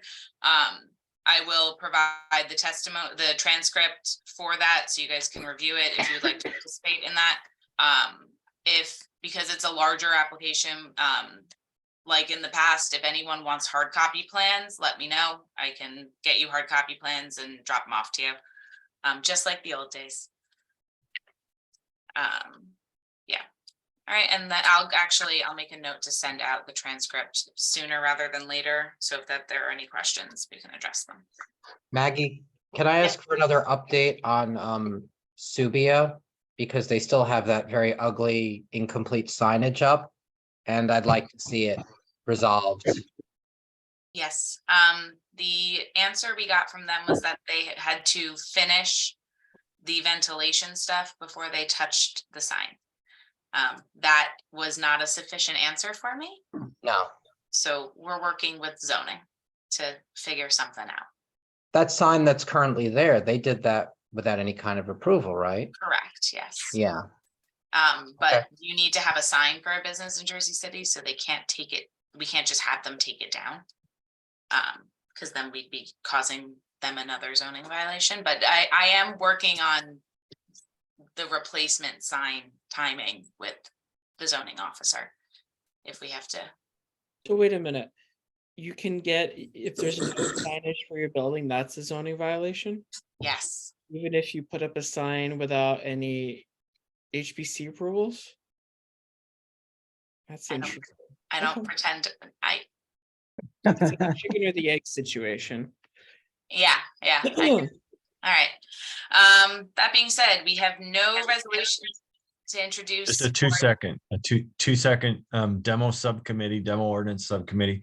Paul and I were able to meet. We weren't able to meet with Corey, but we did do a walk around up in his district. We looked at the Manhattan Avenue project, the one that was selectively demoed by taking off the facade elements.